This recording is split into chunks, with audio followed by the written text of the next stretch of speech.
Live from New York. Let's get this show on the road. Big chillin', monkey chillin', gorilla, banana pillin', ape shit, your man's illin', evolution of a mad villain.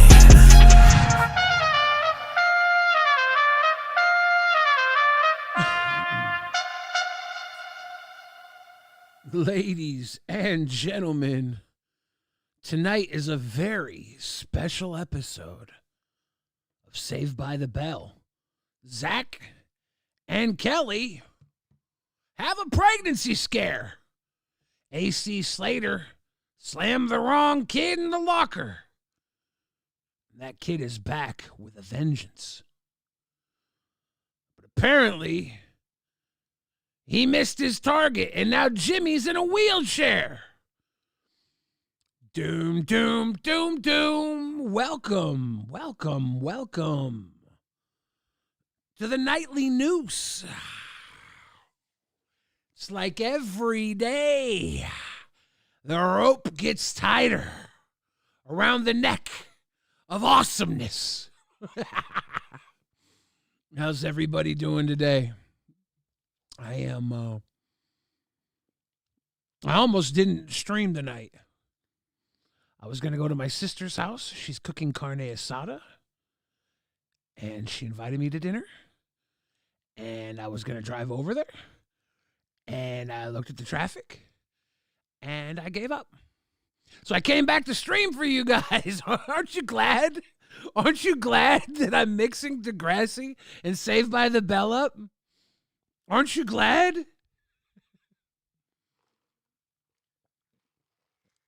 Yeah, it's Mooch says, kick that like button on the way in. I need you guys to finger fun that like button, okay? Give it the little ickle tickle.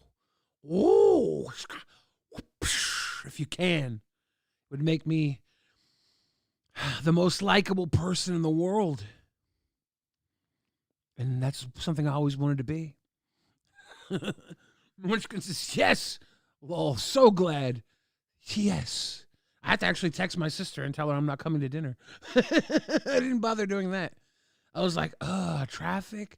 Brother, no. I will not make it to dinner tonight. Let me type that in. There we go. I throw in I love you at the end because you never know if they don't know that if your family doesn't know you love them, right? What if your family's on the fence and like, Bill's kind of a prick. He didn't show up to dinner. Must not love me. Type in, throw in a little love at the end. Richie Not Dubs is sick as a dog. Dude, I knew that if I wasn't here, someone was going to be at home sick and they would suffer. And I didn't want to do that.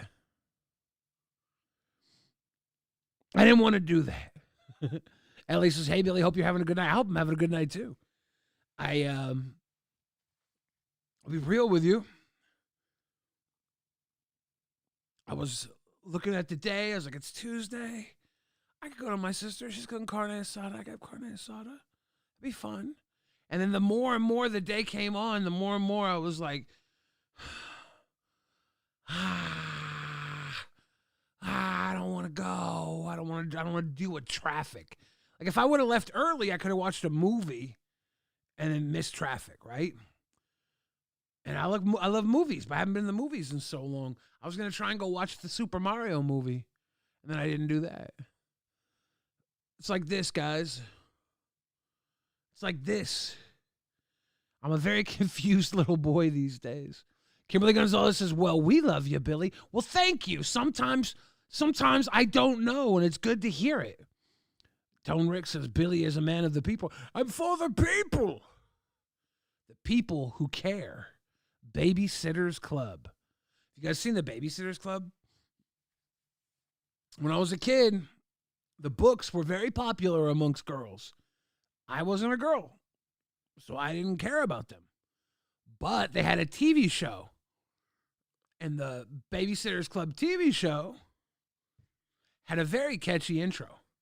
My sister would watch it. My cousin would watch it. So I would hear the intro. It's Babysitters Club, say hello to the people who care. I think that's what it was. I haven't listened to it since I was a kid.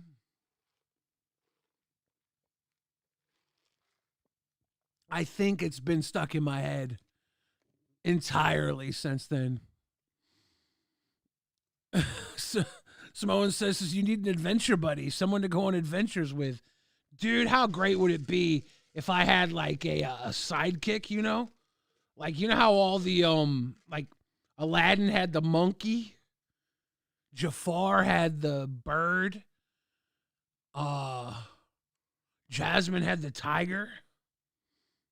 What if I had a little robot or something? I got 2 T's. I got 1 T because I was going to drive to my sister's. And then when I decided against it, I went back and got a 2nd T because I knew it was going to be one of those days where I was going to be thirsty. That doesn't mean I got a 3rd T. I'm not that crazy. I'm a little bit crazy. Small Revolution says, hey, Billy, friends, you doing okay, man? You know, a lot of times I ask myself if I'm doing okay. And then I ask myself, is okay good enough? Is okay good enough? Because even when I'm doing okay, I don't think that's okay. You know? When I'm doing okay, I'm like, I should be doing great. And when I'm doing great, I should be doing drugs. You know? There's always something. Oh, shit. Gavin says my sidekick is a rattlesnake. That's pretty fucked up.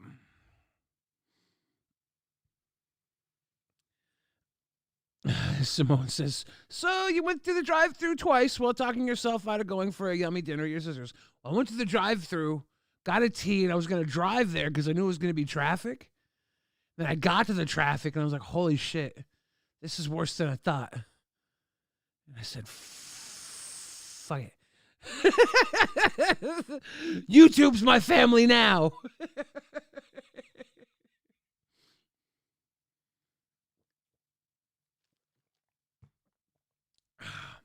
I love my sister and I miss her. I didn't get to see her this weekend, and next weekend she's going to be doing a very she's very busy next weekend too. So I was like, I should see her tonight. She's cooking dinner. That'd be sweet. That'd be nice. Go see my niece and nephew. It'd be fun. Ape Trail says, what are your thoughts on that Clayface movie? I bet you it's good. I haven't seen the trailer. I'm looking forward to it. DTA says, I know you know me as a hater, Billy, but happy to see you enjoying yourself again, big dog. DTA, I know all the haters are still watching. Thanks for watching. Christopher Wright says, don't ignore our love, baby. I can't. I won't. Can't stop. Won't stop. Rastov says, goal for drunk sister haircut win. Dude, my hair is just starting to grow back. Look at this, though. It's not. I combed it a little too late. I combed it when it was dry. So it's a little unruly right now. Standing at the edge of tomorrow. Today.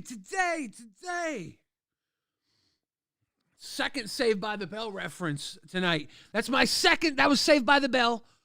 The college years. Which was on NBC primetime in the United States. And it had, I think, did any of the girls come over for the first season, or was it just the boys? Was it just Zack Slater and Screech? I don't know if they brought any of the girls over. Oh, my God. Rastov says, that's Big Brucey energy.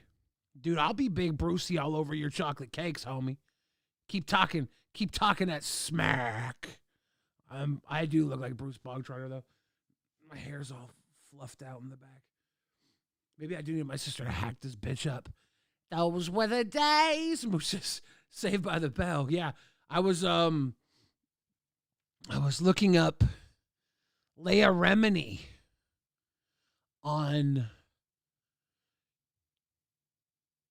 IMDb because I saw a sitcom clip of her and who played J. Jonah Jameson in the Spider-Man movies. I can never remember his name, but like the dude is like iconic. He was in Whiplash. Dude's really good. I couldn't remember his name, so I googled Leah Remini because it was him and her, and it was like a sitcom clip. And the sitcom clip, it looked kind of funny. It had the boy from Fallout. He was the nerd, the dorky looking boy that wears one of the suits. I think he's the one that had his suit stolen by the main mech dude. Little goofy blonde kid. J.K. Simmons, yeah, thank you. He was in it. And the clip was he had a goth girlfriend, and the girl was like jump scaring everybody. And I was like, how come I've never heard of this before? This sounds interesting. So then, of course, I looked it up. And when I looked up Leah Remini, it was like 55 years old. And I was like, 55 years old? I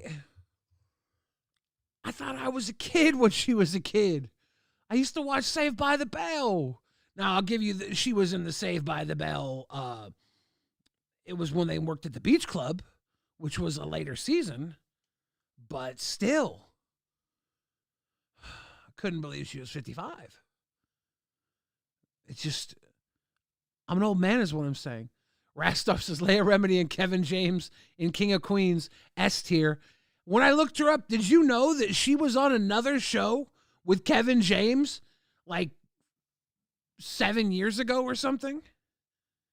I can't remember the name of it. I guess Kevin James had a sitcom and it wasn't working out. And season 1, they just kick off the co-star woman and bring in Leah Remini. And they're like, let's just pretend it's King of Queens. I was like, what the fuck? I've learned a lot about Leah Remini yesterday in the 14 to 45 seconds I spent on her IMDb page trying to figure out what the J.K. Simmons sitcom was with her. It looked like Modern Family, right? It looked like a Modern Family knockoff. It looked like they used J.K. Simmons as the Al Bundy type, you know? All I'm saying, guys, is we learned a lot today. And by we, I mean I. I learned a lot today.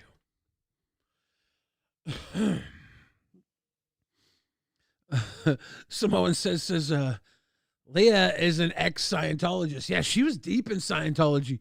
It's interesting how many people are in Scientology. Mallrats, which I just rewatched this weekend. I was sitting here with my Magic the Gathering cards. I was putting together decks for Sunday's game night when I went to go play Magic cards. This is empty, but it's representing the Magic cards that I was working with. And while I was doing my deck, I was watching Mallrats on the computer to the side of me. Jason Lee, who is the star of Mallrats, Scientologist.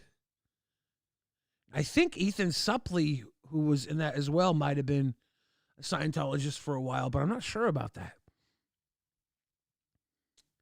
It's very, very, very interesting. Rastov thinks that deck box is sick as hell. Yeah, it's not even the best digital deck box I saw Sunday.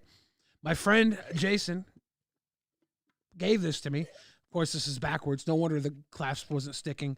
It's got, there we go. It's got magnets, and I put the magnets in backwards. There we go. It didn't shut right when I first shut it, and I was like, "What the fuck?" I thought this was more sturdy. But he gave me this deck box as a gift.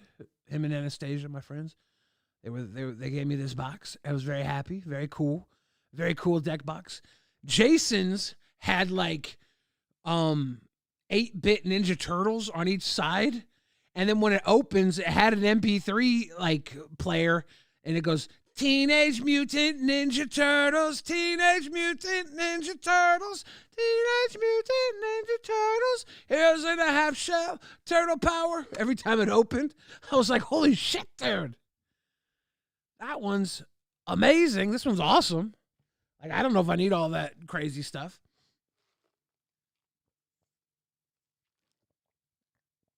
Dude, this tea is wonderful. Kimberly Gonzalez says, Billy, we really have a Scientology here in Southern California in Riverside County. It's so scary you can't go on the property. You never see anybody walking around the property. They have cameras. Yeah, they don't fuck around. They are a very secretive group. I will say this. Rastov, you probably didn't see these if you didn't see the thing yesterday. They also gave me a full set of Ninja Turtle lollipops. Bet you didn't see these. I got Donatello, Raphael, Leonardo, and Michelangelo on deck. Heyo. Seth looks says Jason Lee quit Scientology in 2016.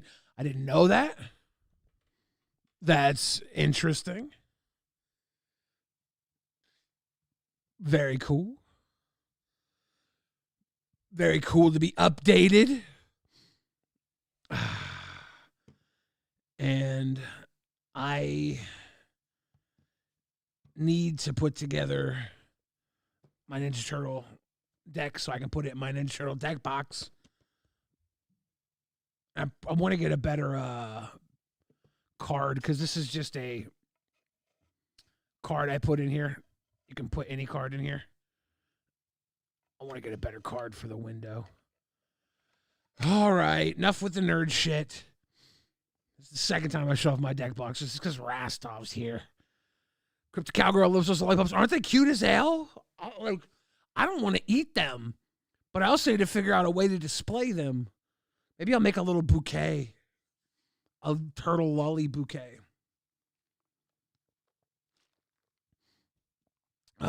Quick Sticks Productions asks the question we're all wondering. Is cereal dinner?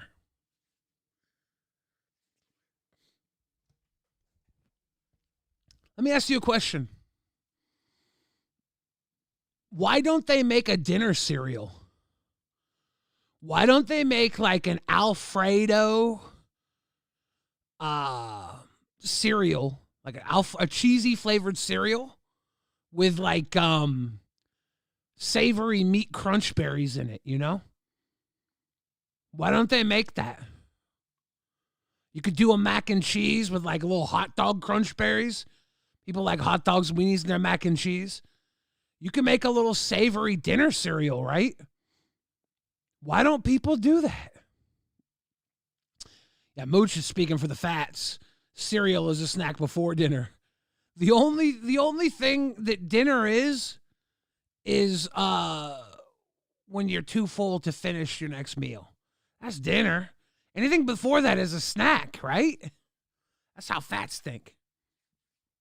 You guys are not pro for savory cereal? Imagine you get a nice bowl of mac and cheese with crunch weenies in your mac and cheese dinner cereal.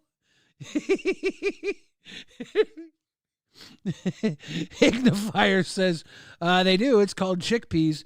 Chickpeas are about as close to dinner cereal as I think I've ever gotten. Rastov said, if I was a drug dealer, I would use a restaurant as a cover and you'd have to order the crack and cheese off the secret menu. Can I get the crack and cheese? Not to be confused with the Kraken cheese. Release the Kraken, which is our delicious giant-sized mozzarella sticks. See, that's how I fucked up the menu. I put the Kraken cheese, which are the giant mozzarella cheese sticks, on the same menu as the Kraken cheese. You have to be more specific when you order your Kraken cheese. Cheese instead of milk. Fill in the blanks. We're thinking. Okay? That you know how they have chocolate milk? Why don't they have cheese milk? Right? You could have macaroni cheddar cereal with cheese milk. Huh? Think about it. We're cooking. Quick Stick Production says, I put salt in my oatmeal. Does that count? Yeah, it's the same thing. Same thing. Abe Trade says, people who save the cereal milk for later are sickos. Look, if you think they're sickos,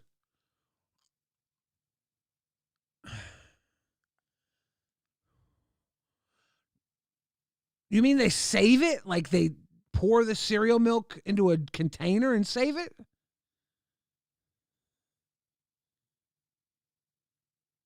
Is that a thing people actually do? I thought you either throw the extra milk away or you drink it out of the bowl. Are they like packaging the cereal milk for later consumption?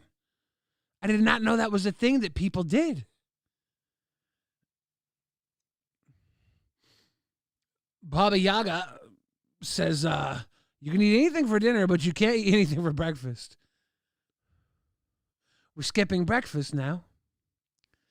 There's a lot of people who don't think that people save it. Yeah. They save the cereal after. Save the milk. Well, here's the thing. When I'm eating my cereal, sometimes there's milk left over, sometimes there's not. What am I supposed to do? Make sure I get a proper cereal to milk scoop every time? I'm not trying to do fucking applied physics every time I eat a bowl of cereal. I'm lazy because I'm eating the cereal.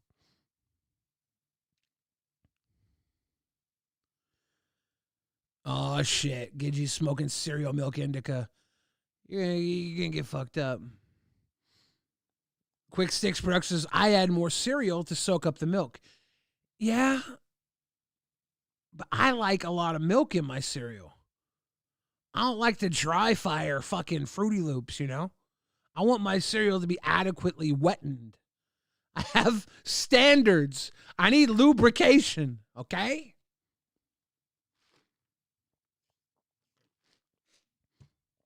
Pizza Soup Comedy says, no wonder my friend's milk tastes slightly of Fruit Loops. Dude, if you're pouring your cereal milk back into the milk jug, you're disgusting. I remember one time I was at this old lady's house and I was supposed to make a sandwich and I was a little boy and I looked in her fucking, she didn't have mayonnaise, she had Miracle Whip. I looked in her fucking Miracle Whip and there was flecks of tuna fish in it. And I was like, nah, we ain't doing sandwiches.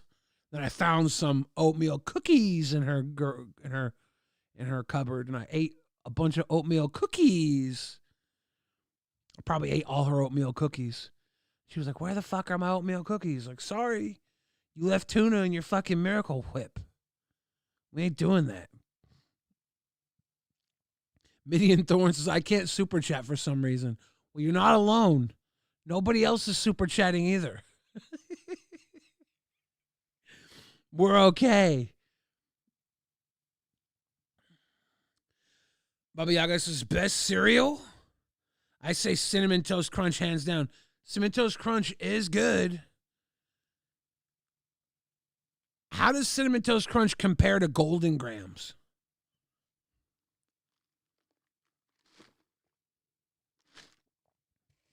Mike says Miracle Whip is a red flag. She was an old lady. I think she probably was alive when Miracle Whip debuted. Miracle Whip debuted during like a World's Fair in the United States as a big debut during wartime because we had to ration the ingredients to make mayonnaise. So they were pushing this Franken Whip, this Miracle Whip onto people instead of mayonnaise.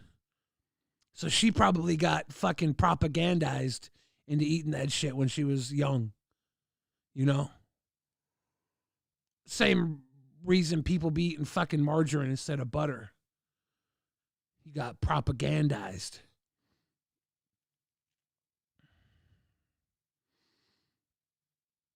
I'm seeing people say Golden Grams is where it's at. Fruity Pebbles or Captain Crunch. Dude. Cinnamon Toast Crunch is way better. Fruity Pebbles. Multiple Fruity Pebbles. You know, you guys are probably going to hate me. But I think Cheerios are highly underrated. I don't know why. I think Cheerios are a good fucking cereal. Diogo says Super Chat is working fine. That's what you think.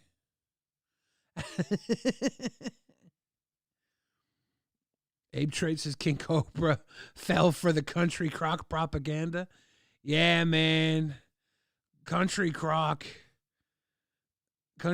is rough. But it stays soft, I guess. I don't know. I don't eat margarine. Does it stay soft? One of the downfalls of butter is it's really hard if you pull it out of the refrigerator. And that could deter somebody from using it in some instances if they're lazy and don't want to softly heat it up. Honey Nut Cheerios are good as fuck. Yeah, Honey Nut Cheerios pop. I was a Honey Nut Cheerio boy, and then I started just eating regular Cheerios. And I was like, these are great. These are good. Shredded wheat. I'm seeing a shredded wheat drop in the chat. I think shredded wheat. How do we compare shredded wheat to frosted mini wheats? Okay. That's the question. And why is Raisin Bran good? You guys like Raisin Bran? Or are you like, no, I don't fuck with raisins? You ever think about the food that we eat? We probably eat because some like billionaire got a deal on like oats or bran or something. Like, we're going to sell this slop to the masses.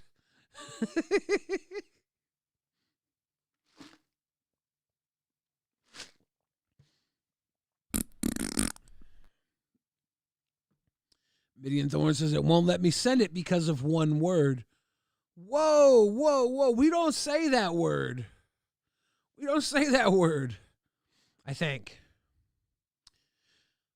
It's Mooch says, Raisin Bran is good, but that raises blood sugar 20 times. Really? Oops. I just know that the bran was good for fiber and taking poops. And so is the raisins, right? They help make you regular. They're like tiny prunes. Little tiny prunes. Ellie Keyboard says, my only gripe with Raisin Bran is not enough raisins. Are you getting the 2 scoops? Are you happy with the 2 scoops? Are you not getting the 2 scoops? Grape Nuts? Oh, God, Gidgy, of all people, shouldn't be using that one word. Thank you, Gidgy. Do you guys fuck with Grape Nuts? Because I have never been a Grape Nuts fan. What is even the point of Grape Nuts? Do they like clean out your colon or something? Justin Brayman says, did I miss it? What's the bad news? I love bad news. Yes, you haven't missed it. I'm skirting around the inevitable truth.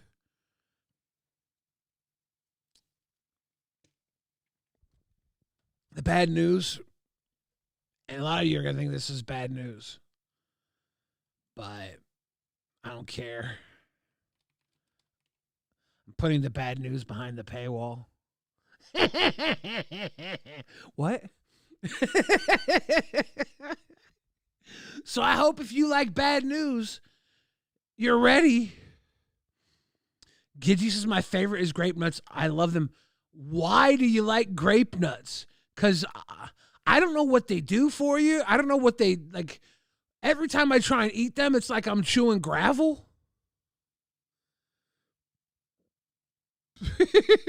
Abe Traces, look up the old Grape Nuts commercial with old men. He talks about eating pine cone. Are you serious? Let me see if I can find that. Old Grape Nuts commercial. Oh, shit. Gidgy. At Gidgy 1298 funded $4.99. I have a shit day, so let's go for more. Uh-oh. I'm sorry you had a shit day, Gidgy. Holy fuck. I found it. All right. Ladies and gentlemen. This is the Old Man Grape Nuts commercial. I'm Yule Gibbons. I've spent years learning about natural foods. Ever eat a pine tree? Many parts are edible. Natural ingredients are important to me. That's why post-grape... Cassie. At Cassie Yulin funded $5. My grandma would only put strawberry yogurt in Honey Nut Cheerios when I was a kid. Zany face. It sounds kind of good, actually. Strawberry yogurt and Honey Nut Cheerios? That's a little dessert. That's like a little parfait. Let's get back to this Grape Nuts off the gritter. Nuts is part of my breakfast. This wholesome cereal is made from wheat and barley. These natural ingredients are baked into crunchy nuggets and fortified with vitamins. Its naturally sweet taste reminds me of wild hickory nuts. I call Grape Nuts my back-to-nature cereal. Well, he's I'm talking Yule about... Gibbons. I've spent years learning about natural foods. Ever eat a pine tree? Many parts are edible. Motherfucker's eating pine trees.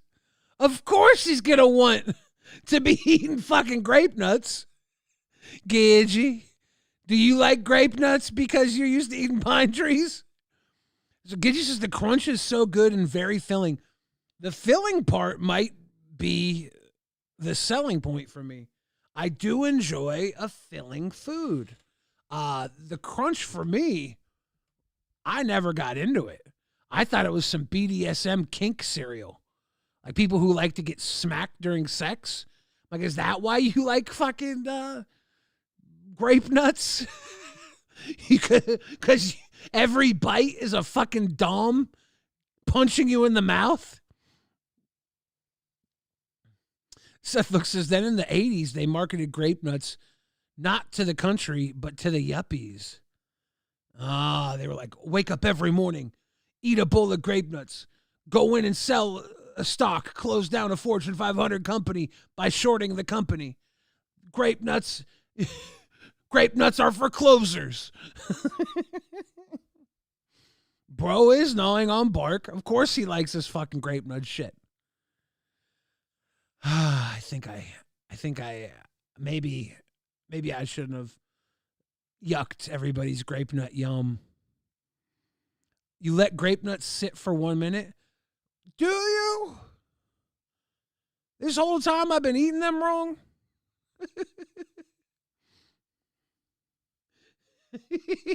Grape nuts, because they turn purple after being stomped on. Bill Hicks, that is not the cereal. That is the BDSM thing I was talking about. Not okay. Someone show Grandpa some Lucky Charms. Yeah, I want to see the follow-up to this, where this guy's like, holy shit, there's marshmallows in this. Nobody told me you could eat fucking marshmallows for breakfast. I love Lucky Charms. He actually ate the marshmallows. He had been eating so natural his entire life, the marshmallows shrunk him and turned him green. Cassie! Oh, shit. We just Cassie just dropped a GIF it on Macy's mom. Can we get it? Thank you, Cassie. Donut Nation. Donut Nation. Big time. Macy's mom. Welcome to the Donut Nation. Thank you again, Cassie. But yeah, this fucking old man probably turned into the fucking leprechaun, the Lucky Charm leprechaun. He ate Lucky Charms once. It made him sick, gave him scurvy, turned him into a leprechaun, right? Natural ingredients are important to me. That's why Post Grape Nuts is part of my breakfast. This wholesome cereal is made from wheat.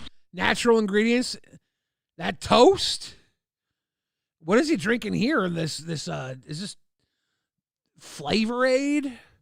That's not orange juice, is it? Is that orange juice just with the bad video quality? And barley. These natural ingredients are baked into crunchy nuggets and fortified with vitamins. I don't know. We're watching this old man's crunchy nuggets, and I don't think I can handle it. I don't think I can do it anymore. I will take your word for it, though, Gidgey. Was it Mooch that said you got to let them sit for a while? Mooch says, I just want a whole bowl of the marshmallows. You know they sell the Lucky Charms marshmallows by themselves. I think you can get them at, like, restaurant stores because they use the marshmallows in cooking. I wrote Lucky Charm fan fiction. Yeah, I do that on occasion. I'm sick in the head. The Buddy Christ says Modest Mouse. Is Modest Mouse toxic masculinity? Someone recently was talking about the 62 million men who, I guess, subscribe to that sicko website where they talk about drugging their wives or something, or drugging women. I don't know. All I know is that someone brought up Modest Mouse while talking about it, saying Modest Mouse was toxic masculinity. And I didn't know that. Does anybody else know what Modest Mouse did to be toxic masculinity? It's very confusing, and it might have been miscalculation. And I guess he was drinking Tang. My ADHD mind is coming back to this. The old man was drinking Tang with his breakfast. The astronaut drink. You know, astronauts didn't even really drink Tang. They just sold Tang. It was just a propaganda thing. They said they drank Tang. Did I make that up? Okay, now I got to search if Tang was a myth.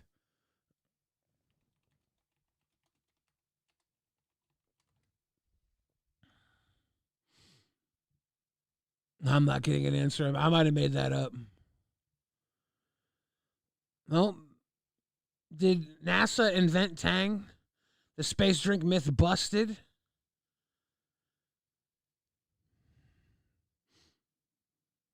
I don't want to look any more into this. Let's just assume I'm right. Don't take that to the bank, okay?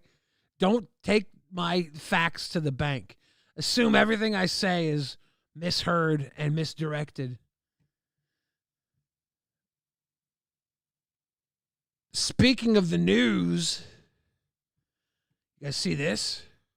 We begin with breaking news. And that breaking news we continue to follow in Elk Grove. Live pictures from Livecopter 3, and that is a hot air balloon that is now on the ground. It landed safely after a pretty scary situation, and you can see the basket is on the ground, and they've now rolled up that huge hot air balloon. But let me show you what happened just before it took off last minute. So let's go ahead and check in. There it is. The balloon was at Sky River. They were doing a big ribbon cut. There's a guy in that box. My guy almost got kaput. And the pilot apparently had to launch it at the last second because of what they're calling unexpected winds. And you saw the balloon hit the side of Sky River in Elk Grove, and you can see on one part of the wires that attach from the balloon to the basket, one of those wires broke off. So it's kind of leaning there on the hit the thing. One of the wires popped off. Dude is just hanging on by a couple threads here. Side, kind of at a 45-degree angle, pointed towards the ground, and there you see it floating up and away over, I believe, Highway 99 there, and it's just kind of going up and up and up, and you can see there was one man in there. So Livecopter 3 was over the scene because they were doing a ribbon cutting of a new hotel project, and then that happened. It was unexpected, and there was one fucking woke balloon. I guess this is like a further clip of it. See that balloon getting caught up on the trees. See it swinging in. Oh, yeah. Oh, shit. At Seth Looks funded $4.99. I'm the man in the box. The wall my ballon just hit. Won't you come and save me? Save me. I'll save you, Seth. I'll save you, Seth. The good news for Seth is that he's able to send super chats from the balloon. Thank you for that. Keep on flying. Keep on flying. I'll be there in 4 days. Yeah, that shit just gets thumped. Hey, I'm glad that guy didn't fall out. Oh. At Shane Liberty 515 funded $5. Billy, I turn on iPhone and get to you. Greetings from Laguna Beach, CA. You're an endearing creator. Gentle giant. Keep making us smile. You say gentle giant, but I'm pretty small down there, and it's very rough. What? Stop! I'm kidding, obviously. I'm a Ken doll. Thank you, Shane. I hope that didn't repulse you or any of the other viewers. Every time I get called a gentle giant, it makes me think of the Jolly Green Giant. And it makes me think of delicious string beans. Appreciate you. Yeah, I think enough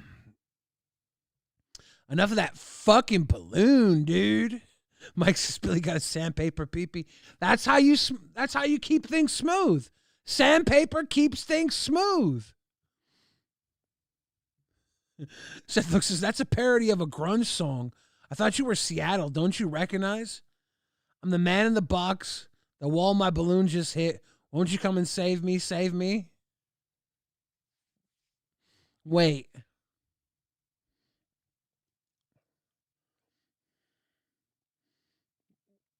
Wait a second.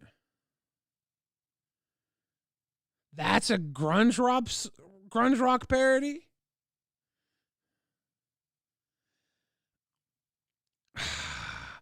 I'll be real with you, dude. I was listening to Tupac when everybody else was listening to grunge rock. I'm a bad Seattleite. I'm not a good Seattle boy.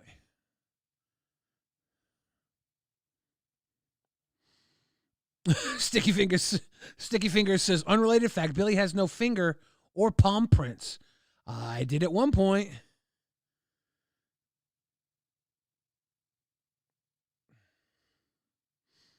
Here's my retort, Seth looks. You say Alice in Chains. Here's my retort, okay? I'm going to do a grunge rock rebuttal.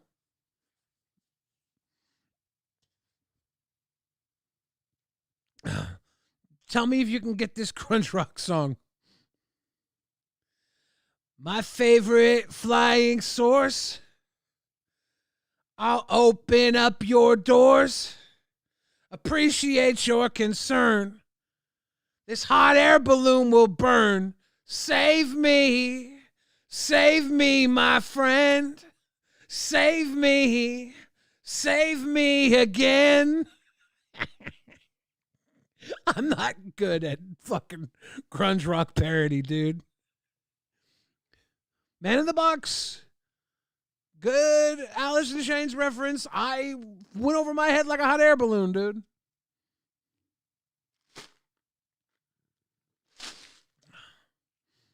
Oasis. It's all B-52s. Rock Lobster. Do. Rock Lobster.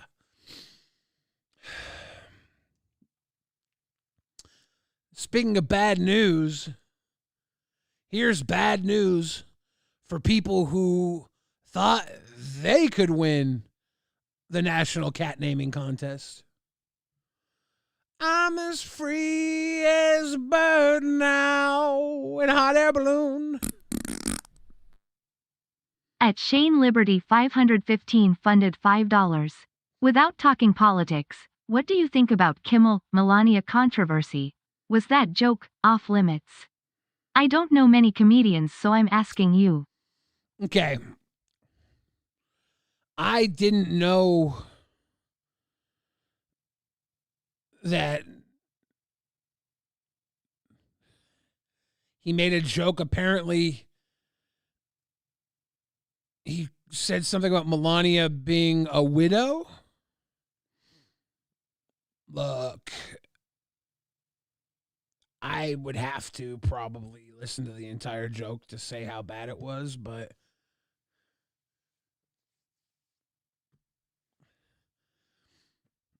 I don't know. I didn't pay attention to it. Mooch says nothing is off limits, but it's just tacky as fuck. Normally, I say nothing is off limits, but I do say some jokes miss, right? I don't think that a topic can be off limits. I think that some people should not touch certain topics because they're not versed enough at their craft to pull it off. Did Jimmy Kimmel pull it off? If it was a reference to Melania being a widow after Trump's White House shooter attempt, maybe it's not the joke you want to make when you just seen Kyle Gass and Tenacious D get canceled last time someone tried to make a joke after the Trump shooting.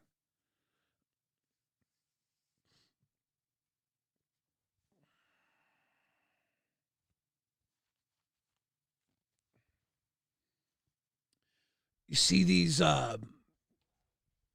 people reporting this last week before this new shooting, reporting how the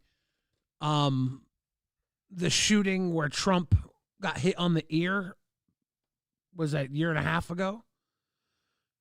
They're saying that looks really, really staged based on the evidence they're finding.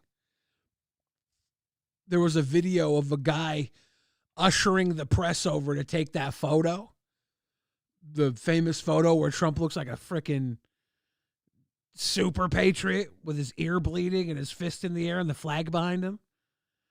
Like a video showing like the team run over, grab the cameraman and pull them over like as Trump's about to be in position. It's like very, very weird. Very weird. Very weird that they're that prepared and ready to take a photo at that moment. But especially not knowing how it was going to look. But that photo looked good. So thinking in the moment, it looked good.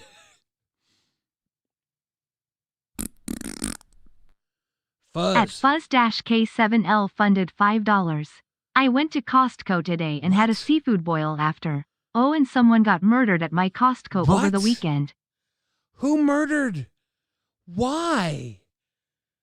What type of murder? How good was the seafood boil? Did you get king crab? King crab is so good. Murder is so bad. Bad news for people who don't like being murdered at Costco. Good news for seafood boil enthusiasts. Costco has fantastic offerings in the seafood department. Get some king crab legs. Get some lobster tails. Get yourself some shrimp. I think they got decent sausages for crab boils at Costco. I've never bought my sausages from Costco for crab boils that I can recall. Hibbing Goodhue says it's their job to take photos. They're always ready for that once-in-a-lifetime photo. I get it. But if you watch the video of the guy rushing to pull them over to the exact right spot, and the guy is like Trump's team, it's like... At Shane Liberty 515 funded $5. Lighten the mood. Like a Prayer, Madonna, Sabrina Coachella performance was epic. Gave me faith in live performances again. You like? You know, I did not see the Like a Prayer performance. I did see Justin Bieber on his laptop, but that sounds like it's really good. I remember watching Madonna Like a Prayer as a kid. Like when that video came out, that shit was epic.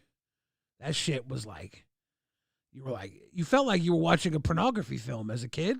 It was a pornography film. You're like, what is this smut? What are you doing? And it bopped. It was a bop. Take me there.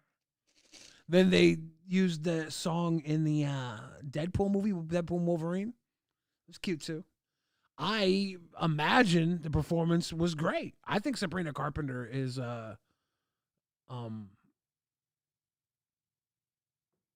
good pop.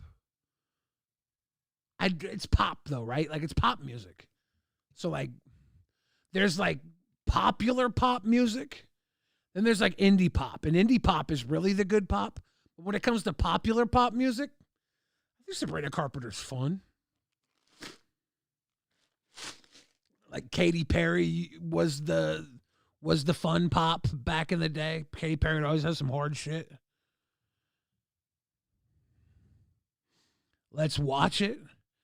Can we watch a performance? We're totally going to get fucking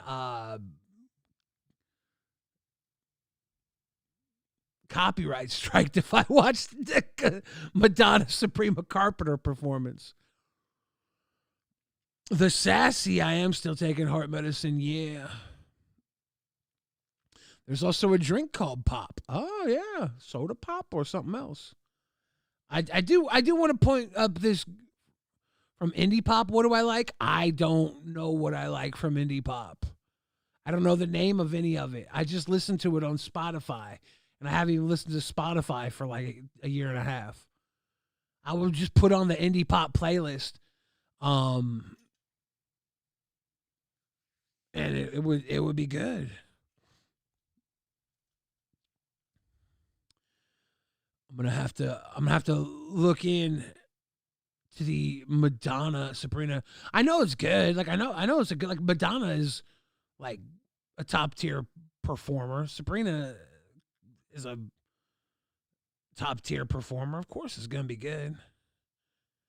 Now, who's the person that got like someone that performed at Coachella that had like tons of YouTube views? I think and I never heard that name before. I don't know, man. Gully Sides is on the list of white rappers from the 90s. Smart move.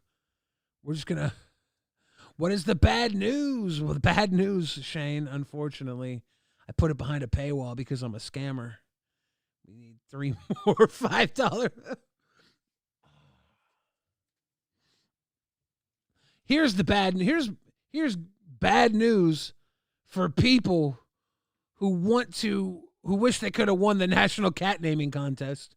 Sorry, we got a winner. New at 10, Nationwide's Wackiest Pet Name Awards are officially in the books. And this year, one of the quirkiest winners comes from right here in Arkansas. Pet owners across the country submit their most creative names with more than 200,000 votes helping decide that coveted top spot. We have a knack for winning these things. We really do. We really show up. Well, tonight we've got a local celebrity making headlines for a name that you have to hear to believe. Caden Michaels met the famous feline today. And Caden, what's the name that took first place? Well, Bob and Laura, I don't think you guys could ever guess this name. Cheddar Big Booty Cheeseburger. Yes, that is the cat's name, and there is a story behind it. Ladies and gentlemen, the winner of the Cat Name National Contest, Cheddar Big Booty Cheeseburger. The sound of Cheddar Big Booty Cheeseburger. Wait, not that one. This one. The 8-year-old award-winning cat from Benton, Arkansas. But who would name their cat after a cheeseburger? Surely there's a good story. Drake Dragsaw donated $10. Boom, boom, boom. I want you in the room. Drake Dragsaw, cheers to you, brother. Hope you're doing well. Hope everything's running and gunning. Appreciate you. Back to cheddar big booty cheese baggy. Story behind that name. He's always just been like a little bit of a larger kitten, and just as he started like developing into more of an adult cat, I couldn't quite pick him up anymore. With like just one hand, it became two, so it was like holding a burger. So cheddar cheeseburger fit. But what about Big Booty? He started to develop just this little habit of like, I love having my butt scratched. So he would like present his butt, and then it got to a point where like you would do like bongo drums with it. And now all put together, the name winning a national award for wackiest cat name. Wackiest dog name is internet browser? And wackiest exotic pet name? Dude, is that Puff? Did Puff survive? Is Puff the space cowboy? Whip, woo. Tell me that's Puff. Tell me Puff survived. The Trexus says two-handed burger? Dude, some of them burgers are two-handers.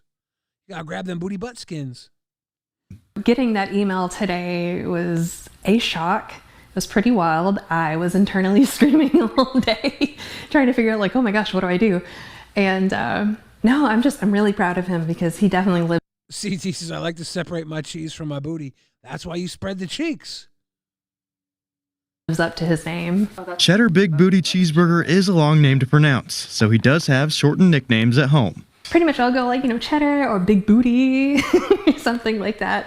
And he really is just super responsive anyways if like you give him any attention because he loves attention. Now Cheddar has the world's attention, but he's still not answering any questions from paparazzi. Should I change my name to Cheddar Big Booty Cheeseburger II? Like, he's chonking. I like his style. Mr. Big Booty Cheeseburger, what do you think about being famous? The fame hasn't changed him. He's going to keep living his best life. Lounging and loafing. He is very much a big couch potato. What the fuck? How'd he get up there? He's just floating. Diogo says, how is this news? Dude, welcome to the United States of America. We gotta think of cute shit to put on the news, or else we have to actually report real life problems. Well, congratulations, first of all. We don't have the full backstory on some of those names that Cheddar Big Booty Cheeseburger did beat out, but we do have some names. We got Catatouille, Munchy McPurrytoes, Orange. What? Stop. What was that last name? Catatouille? I get it. What was that? What was the name after? Did beat out, but we do have some names. We got Catatouille, Munchy McPurrytoes. Munchy McPurrytoes? Yeah, I'm sorry, Big Booty Cheeseburger. Cheddar Big Booty Cheeseburger beats out Munchy McFurrytoes. Do you disagree? Sounds like an Epstein front. It's probably his. Cheddar Big Booty Cheeseburger, release the files. Stop covering it up with Cheddar Big Booty Cheeseburger. At Big Chinese One funded $4.99. Glad to see you again, Billy Purple Heart. Thank you, Big Chinese. Appreciate you.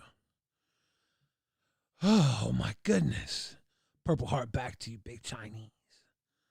Well, see what else they got to say in this silly little thing. They've already told us that Munchies McPurrytoes was a runner-up. Orange Julius Caesar salad. Don't know. Wow, the backstory. okay. I'm curious. Orange Julius Caesar salad. Oh, my God. Do you see this young boy? Do you see this young boy in this suit? I don't know who put him on the news. He says he doesn't get the reference to Orange Julius Caesar salad. Young boy, Orange Julius used to be an American mall staple, okay? You couldn't go to an American mall without getting, or at least seeing, the Orange Julius stand. A delicious frothy treat made with orange juice, ice cream, and I do believe a raw egg. A frothy treat, the Orange Julius. And of course, Julius Caesar. Et tu, Brute. And then Caesar salad. It's Orange Julius Caesar salad. How do you not get it? How do you not get it?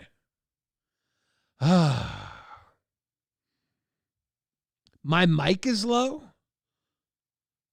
You can still get Orange Julius at Dairy Queen? Shit. I didn't know that. My dad used to make Orange Julius. He put like orange juice and I think ice cream and a raw egg. I think he did. You guys, if you had to name a cat that was going to win an award, what are you naming it? Wow. I make up a lot of nicknames as I go, but I don't think anything could beat. Wait, what is it again? No. Cheddar Big Booty Cheeseburger. Never thought I'd say that on air. He had cat in shadow and mittens. That's lame. I know. They wouldn't win any awards. But no comment from Cheddar Cheese. What is it? Cheddar, Can you just say Cheddar Big Booty Cheddar Cheeseburger. Big Booty Cheeseburger. Yeah, too famous to speak to us today. Cat's got his tongue. Mm-hmm. Yes, indeed. Thanks. So Cheddar Big Booty Cheeseburger. Cat's got his tongue. Hey guys, 123C3S5X is bored. So I think I'm going to end the stream. Unless you guys want me to still do it, I don't know. If 123 is bored, maybe we should wrap it up, call it an evening, huh? What do you guys think? Drake says, did you order with Starbucks that was only ice? No. I ordered an iced tea, and I went to go to my sister's for dinner, and then I realized traffic was insane, so I turned back around, and I got another iced tea because I knew I was going to need another iced tea to get me through this stream, and look at me now. 2 iced teas worth of ice in 1 cup, and no iced tea left. I'm out of tea. I motherfucked myself on tea. I'm not gonna end, guys. I'm not gonna end. You've convinced me not to. All I needed was 4 people saying no. 1, 2, 3. You've been defeated.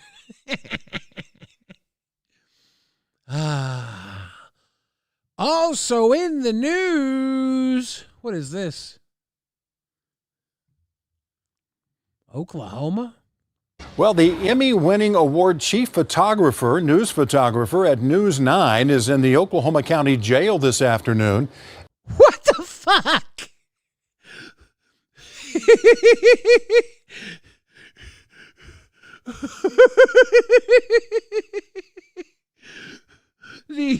The Emmy award-winning News 9 photographer is in the county jail this afternoon. What is this photograph? What is this photograph? Okay, we're going to listen to that intro again. Well, the Emmy-winning award chief photographer, news photographer at News 9 is in the Oklahoma County Jail this afternoon. Daryl Van Ostrand is a... Shout out to News 4 reporting on News 9. I wonder if News 9 reported on this. News 4 is not, we got it. It's our duty. We got to report. Let's get back here. Let's play this one more time. This guy's face is insane. Well, the Emmy-winning award chief photographer, news photographer at News 9 is in the Oklahoma County Jail this afternoon. Daryl Van Ostrand is accused of hiding cameras in the dressing rooms of the TV station's downtown studio and secretly recording employees. The allegations are using photo or video equipment in a clandestine manner in a private place. In a clandestine manner? This motherfucker using video in a clandestine manner? Does this look like the type of guy who uses video in a clandestine manner? Why'd they give this dude an Emmy? What did he videotape someone on the Emmy board taking a shit and say, if you don't give me an Emmy, I'm going to release the tape? This guy is full on Boglum, dude. I'm going right back to the start of this. We're going all the way back to the start of this. Well, the Emmy-winning award chief photographer, news photographer at News 9 is in the Oklahoma County Jail this afternoon.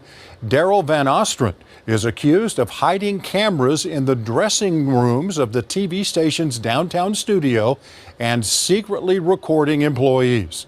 The allegations are using photo or video equipment in a clandestine manner in a private place. And if proven, he could be sentenced up to 5 years in prison. Van Ostrand is being held on a $25,000 bond. Just moments ago, News 9 issued a statement referring to their former employee. They say in part, when the devices were discovered, we immediately contacted the police and have been cooperating fully with their investigation. That's a look at news making headlines in Oklahoma right now. Why does this guy look like he's wearing the jacket from the Kanye West video? You know the one I'm talking about? She's such a fucking slut. I love it. You know where Kanye's walking down? I'm a sick fuck. I like a quick fuck. You know what I'm saying? Why does his jacket look like a Roblox jacket? Am I tripping? Is this guy got a blocky-ass jacket? I might be tripping. Heather, back to you. Back to you, Heather. Holy shit. I love it. Mike says it looks like they took his mugshot the moment he got caught. I feel like the dude, as an Emmy-winning photographer. Oh, shit. At Shane Liberty 515 funded $5. What a handsome dude. Got to go, Billy. I'll catch the bad news on replay. Thanks for laughs. The bad news, Shane, is that I'm not sure what I'm going to be doing with my live stream after tonight. I got to figure something out. That's the bad news. I don't know. I was gonna try and talk it out and see what we should do. Is this too late for a lot of people? I mean, we're going into 10 p.m. now on the East Coast. It's a good time. It's a bad time. What should I do with my life, basically? The bad news is I don't know if we're where we need to be or not. You know what I'm saying? That's the bad news. That and my elbow is still busted up. For like ever since I drove to Fat Camp, I've had a sore elbow and it hasn't healed. So between that and the schedule situation, I don't know if late night is date night or not. I was thinking about maybe flipping things up. Benny Max says, just yap with the community and respond to chatters. I'm in New Zealand. That's pretty good, actually. Cassie says, the due time is fine for me. Well, I mean, if it's good for Cassie, if it's good for Cassie, then maybe it's good for everybody. Drake says, how far did you drive? Yeah, I drove from Seattle to the Gulf side of Texas, which was like 36 hours of driving time there and then 36 hours back. And I don't know what I did to my elbow. I don't know if it's tennis elbow, if it's arthritis, but I'm like one wing down. It sucks. It's been a month. Cryptic Cowgirl likes this time. Okay.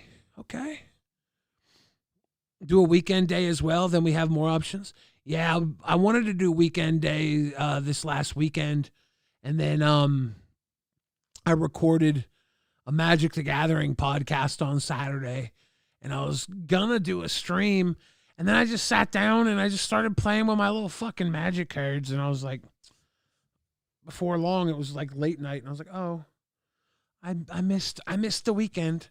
Then Sunday I had to go play Magic cards with my friends. Little fucking nerd. Try some morning and afternoon streams too. That's what I was thinking. I was thinking about switching it up and doing like a few different ones. But then when you do a few different ones, the schedule gets super weird, you know? So it's like, Do I do multiple streams in one day? That's kind of nutty, buddy. Do I do one stream a day and then just have like some during the day and then some during the night? That's kind of weird too. Shane wants to know, how did I learn magic cards? When I was 11, my cousin Gary taught me how to play magic cards. Basically, he didn't know exactly how to do it, but we were playing magic cards a little off. And then I started playing with my neighbor friends. I started playing at the card store that was by the grocery store by my house. They would have tournaments at the card store. And I started out and I wasn't very good. Like, me and my friends would have gigantic decks that were full of shitty cards. And then I realized they were shitty because everybody else had good decks. So I started making better decks.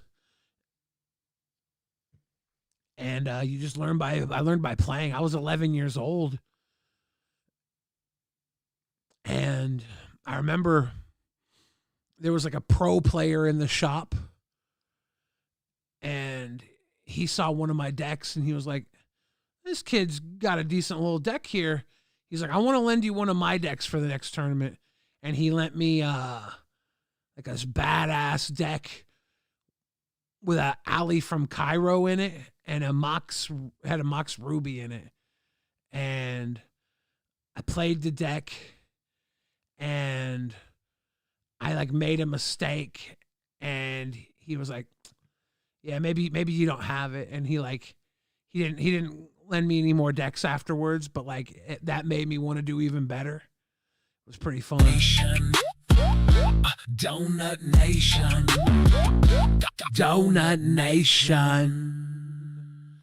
Token 420, welcome to the Workaholic. Call it what you want to call it. You're a fucking workaholic. Cheers to you, Token. Glad to see you here. Token asked me when I was going to be streaming next earlier today, and I was like, I don't think I'm doing it tonight, because at the time I was going to go have dinner with my sister.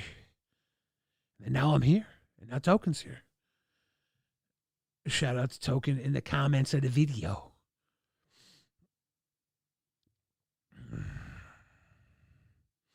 Do prank phone calls? My problem with prank phone calls is I don't like bothering people who don't deserve to be bothered. So I have to figure out how to do that. Who deserves to be bothered, you know? Man, I really wish I would have got a third fucking T. I can't carry 2 T's and 3 T's in, though. I can only carry 2 T's in. I got 2 hands. If I could carry a T in my lap, I would put one down in my little pants strap and then have 3 T's. It would be so good. I was not prepared for tea. Thank you, Token. Appreciate you. To my future self says, why don't you just do a few extra bonus streams a week? I'm just trying to figure out what works best. I'm trying to figure out what everybody's cool with. Like, obviously, everybody who's here right now is probably here right now because it's a decent time for them to be here. That's why you're here, right? And I just wonder if maybe more people would be ready if I was like a earlier streamer, you know? I don't know. I don't know. Because I used to stream because I would be doing LCU at this time, around this time. I used to stream during the daytime on my own channel. And I wonder if I should be doing that too, or that different, you know? I don't know. Sammy can say, hey, I got to catch a Billy stream. Yeah, welcome. Good to see you. Have you ever watched Siri Library Prank? No. Hank Hickory Hill says, my deck is bigger than your deck. Yeah, well, do you have a propane and propane accessories on your deck? Hank Hickory Hill? Lord Magicus is only here because he got lost on the way to buy cigarettes. His family misses him. And that's sad. That's very sad.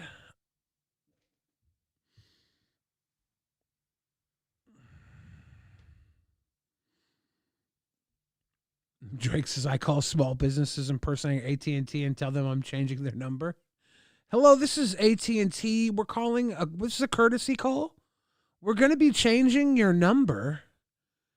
We're going to update it to the new superior business number. It's actually 1 digit less than normal numbers. It's highly valuable. We're going to offer it to you for a deep discount. Usually we charge $1,000 to change this number. We're going to offer it to you for $400. Now, you've already been pre-approved, and I am going to switch it over right now. I'm going to let you pick the last 4 digits of your new number. You can pick any 4 you want. Any 4 digits. And then they're going to freak out. I don't want to change my number. No, don't worry. We're already changing it for you. You can pick the last 4 digits, though. I'm going to let you pick the last 4 digits. It's only $400. It's already being billed to your business account. You don't have to do anything else but pick the last 4 numbers. At Goofus the Doofus 101 funded $7.99. Tell poop stories. Also, what are some good defensive commanders in MTG? Poop stories? Ooh, now you're speaking to my heart.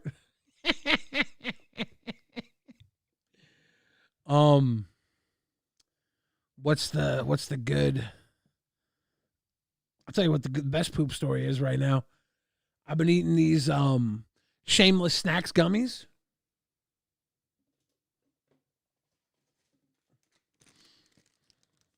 These have so much fiber in them. This one pack is 70 calories and it's got 28 grams of dietary fiber in it. It's huge. 70 calories for an entire bag of gummies. The gummies go up to like this big, but there's a lot of gummies. It's a big, thick bag. If I lay it flat, they lay across the bag, man. So it's a good. So here's the poop story: is these help you poop? They're very nice. A lot of fiber. Very good. Very happy. Now the other answer to that: what are good defensive commanders in Magic the Gathering? Depending on what you mean by defensive, I have a deck. The deck is built on big butts. Okay? This is Felithar. Felithar the Steadfast. Each creature you control assigns combat damage equal to its toughness rather than its power.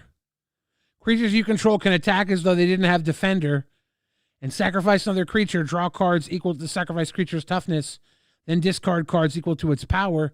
It's a 0/5, so he's a 5 toughness, which means he deals 5 damage power. So you fill your deck up with creatures with big butts. Super defensive because the blockers are not going to, like, your opponents aren't going to be able to get through your big butt blockers, right? And they assign power based off their toughness. So I just got a deck full of big butt creatures. WebTech Simplified. At WebTech Simplified funded $5. So they are only shameless if you can make it to the toilet in time.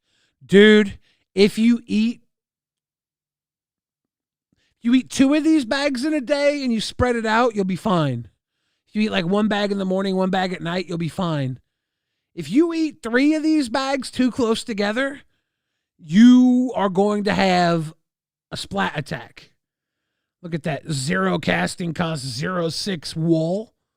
Every time it blocks, you put a -0, -1 counter on it. Motherfucker, I ain't blocking with this guy. This is a 0 casting cost, 6 damage creature coming through your face. We stay blocking. Look at that swamp. The Phyrexian Oil Slick swamp. So juicy. Here's the new Doran the Siege Tower. This deck is built around Doran the Siege Tower. My first commander deck ever was Doran the Siege Tower back when Laurelwind was around. First run. So I had to make a big butt deck. Originally, Doran was the commander in this. But I think if it's about blocking, having big toughness, that's a pretty good defensive deck.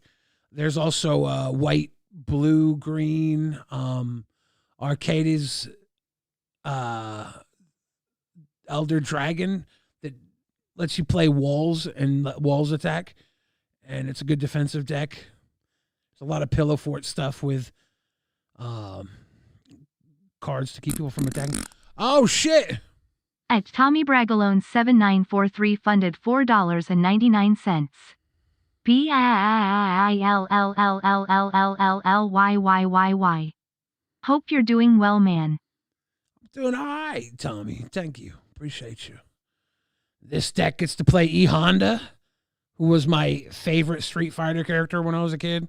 He used to fuck shit up. E. Honda's fucking up a car with his 1,000-hand slap. He's a 0/7, but as long as your turn, each creature assigns combat damage equal to its toughness rather than its power. And whenever E. Honda attacks up to 100 target creatures, each get +0/+X until end of turn, where X is the number of cards in your hand. So if I have like 5, 6, 7 cards in my hand, boom, they get +5, +6, +7 toughness. It turns my entire army into big, thick boys. I get to play E. Honda in my deck. It's cute. This is a good defensive deck. It's my big butt deck. I like big butts. And I cannot lie. Got shiny lands in here. Very cute.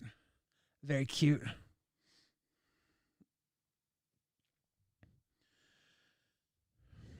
Yeah, Dorn is not the Warhammer. That's Doran. Doran. The Siege Tower is a this is Doran besieged by time. He's a tree folk druid. Focus, please. Each creature spell you cast with toughness greater than its power costs 1 less to cast. And whenever a creature you control attacks or blocks, it gets +X/+X until end of turn, where X is the difference between its power and toughness.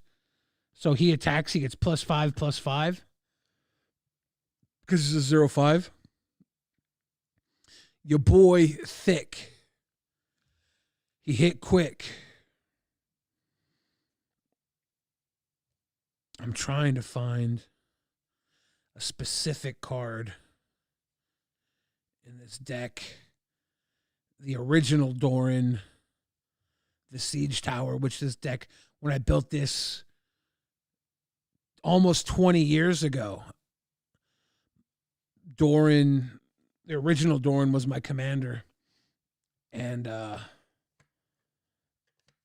lot of these cards that are in this deck are from that deck. Like, they're cards I had laying around from that deck. When I took the deck apart, I kept a few of the cards. Trying to see if I find any of them in here. I think it was in the other stack. Here's Doran the Siege Tower. This isn't the original Doran that I had. This is the foil etched version, but Doran the Siege Tower is a 0/5 for a white, a black, and a green.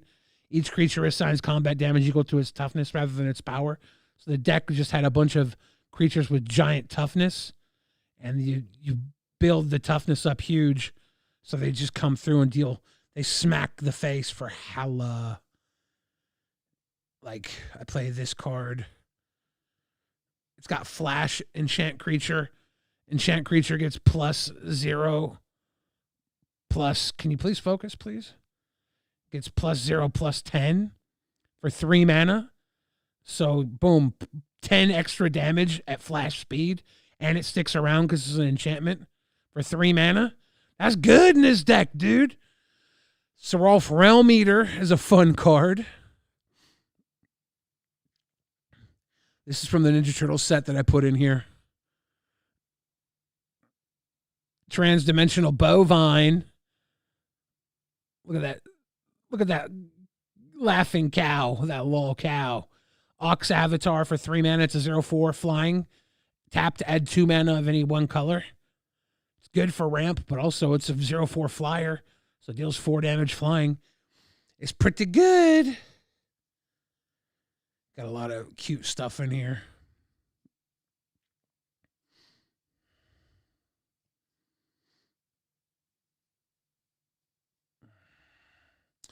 Got me looking through my little nerdy cards. But yeah, that's my favorite, like, defensive deck. And it's not even that defensive, right? It turns big butts, the defensive characteristic, into an aggressive trait, right? But then I have all these cards. Oh shit, Goofus the Doofus. At Goofus the Doofus 101 funded $7.99. Beautiful story lol, thank you for the suggestions. I'll look into the cards more. Currently messing around with Zedru as commander. Zedru gives away permanents, right? White, blue, red. I have not played Zedru, but those decks that give away permanents can be spicy. Choosing a creature you control, then each opponent chooses a creature they control with equal or lesser power. If you choose a creature this way, exile each creature not chosen by any player this way. If my Doran or whatever, my Felithar is like a 0/5, then I choose him and all other creatures die. Felithar stays because, like, they're not going to have creatures that are 0 power. Very rarely do people have 0 power creatures. And there's a ton of, like, one-sided board wipes that leave my guys on the board in here. So I make this huge aggro deck and then destroy all creatures with big power. I'm a prick. Probably have like 7 board wipes in here that leave my creatures on board and take all theirs away. It's a fun little deck. Lime green and violet purple are my favorite colors. Well, there's my lime green Ninja Turtle box. Wish I had violet purple to go with it. I don't. Silly Billy. I would like to counter that, sir. You're going to run out of counter spells. You're going to run out of counter spells. This is my Beetle and Grim Dragon Scale deck box. It's got a compartment here with a dice tray. I don't have any dice in it, but I keep this little dragon in there. So I have a little dragon token if I need to make a dragon token. He's in there for now. That's his home. That's his home.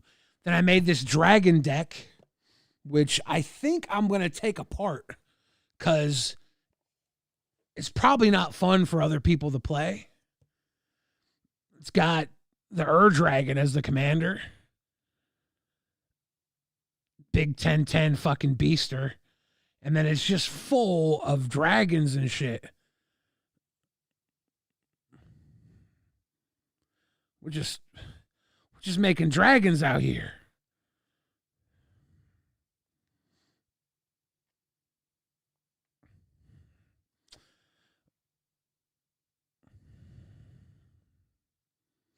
So many dragons. I'm trying to like fan it one way or the other. I got the Dragon Eye Basic Mountain. Cute. This is the old Dungeons and Dragons module land. It's kind of cool. Temple of the Dragon Queen land. This is the Dragon of Mount Golg, Ancient Copper Dragon variant from Final Fantasy. This is like a $300 card. I opened that up. I had a dope Final Fantasy box.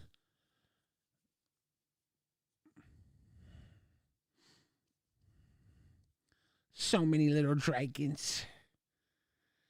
It was a badass dragon you saw? Yeah, this camera is a good camera, and I'm lucky that the cards are showing up pretty well in the camera.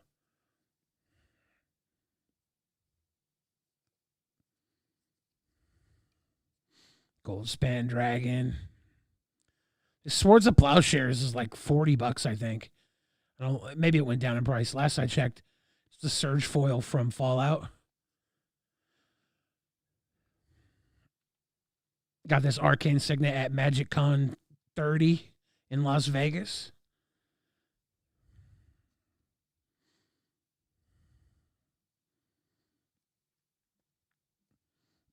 This Sign of Draco has the Japanese kind of art to it. Pretty cool. Miriam Sentinelworm. Nerd. Hellcat Courser. Oh, yeah, this Dragonhawk. Fate's Tempest. Bird Dragon. Pretty cool.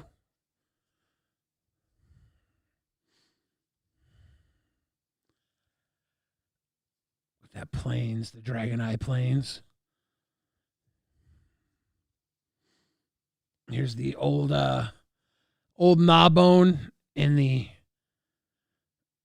Dungeons and Dragons style art.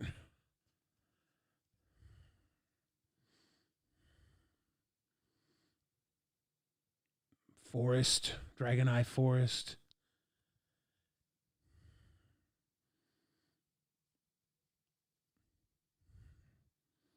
Ancient Silver Dragon. Cute. Nerd. Yeah, I got this. I had all these dragons laying around. And I was like, I should just put the dragon deck together. I still haven't played this deck. Because every time I play this deck, people are like, or I don't even talk. I talk about playing the deck. And they're like, oh, dragons? The Her Dragon? Oh, and I'm like, yeah. Maybe it's too powerful. What's up, Devin Squad? How you doing? Dragon D's nuts. Got him. Yeah, Diogo says, but that deck was always the target. Used to make deck dragons from time to time. The black legendary dragon with the poison or toxic. Scissorex, right? His nickname was Skittles because nobody could pronounce Scissorex. And he deals infect damage. And they reprinted him, and I have a foil one of him as the King in Black Venom from the Spider-Man set. It looks pretty cool.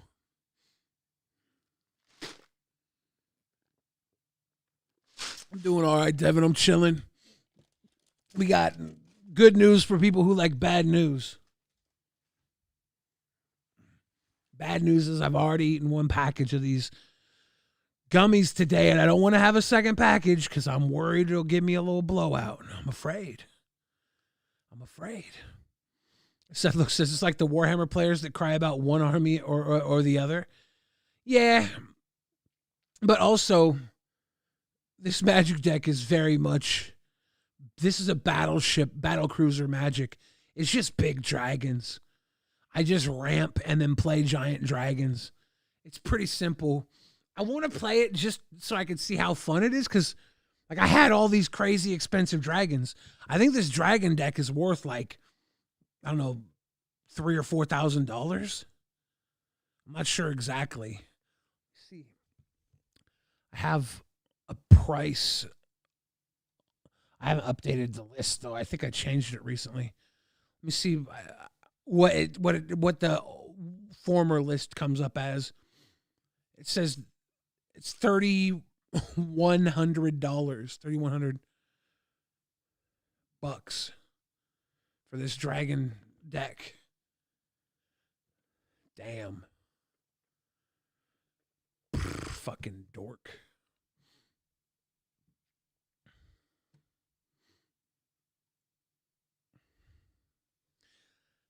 I was thinking about breaking it down to like 2 colors instead of 5 colors so I could play a lot of the dragons, but Make it a little less conspicuous.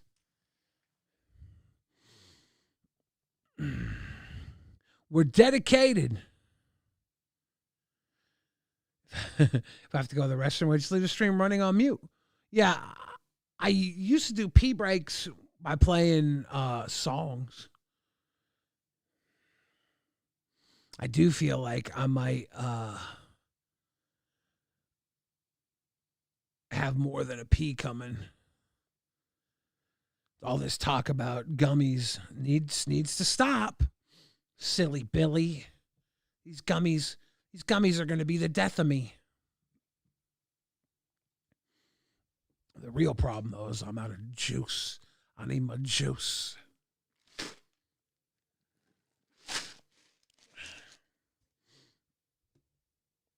I need my tea.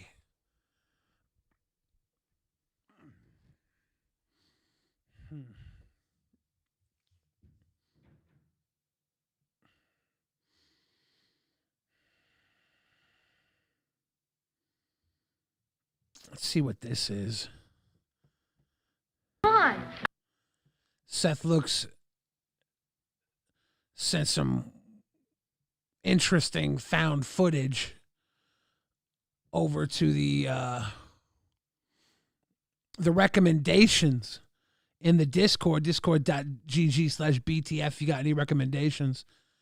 This is 1978's Portrait of a Vandal. Whatever this is, we'll see. Come on. Wow.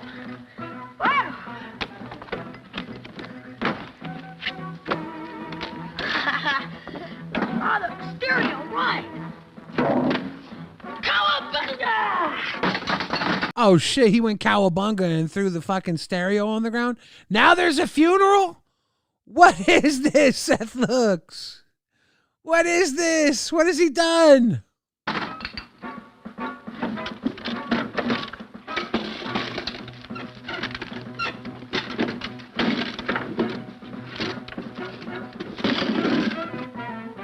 Nobody ever uses a canopy anymore. All right. I remember my cousin had a canopy bed. It was the 80s. It was cool. Slam Nails says, I know you see me. Dude, I see you. I see you. I'm glad that you weren't in some wild shit. I heard you were in some wild shit, then I heard you weren't.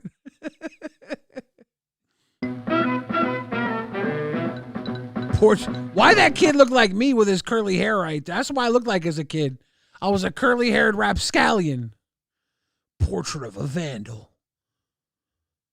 Copyright 1978. Can you guys read that? MCM LXXV III. Can you read that number? 1978.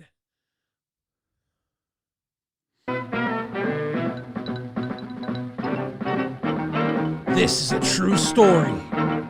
Billy Badass, a reenactment of an actual case from police files.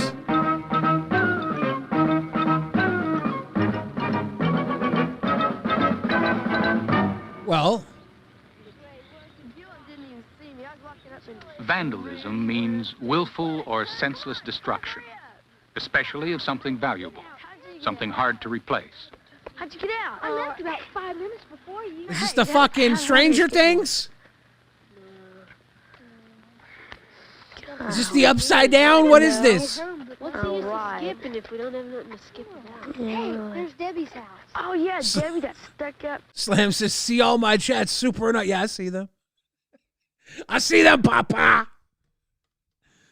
We're over here watching fucking classic educational media.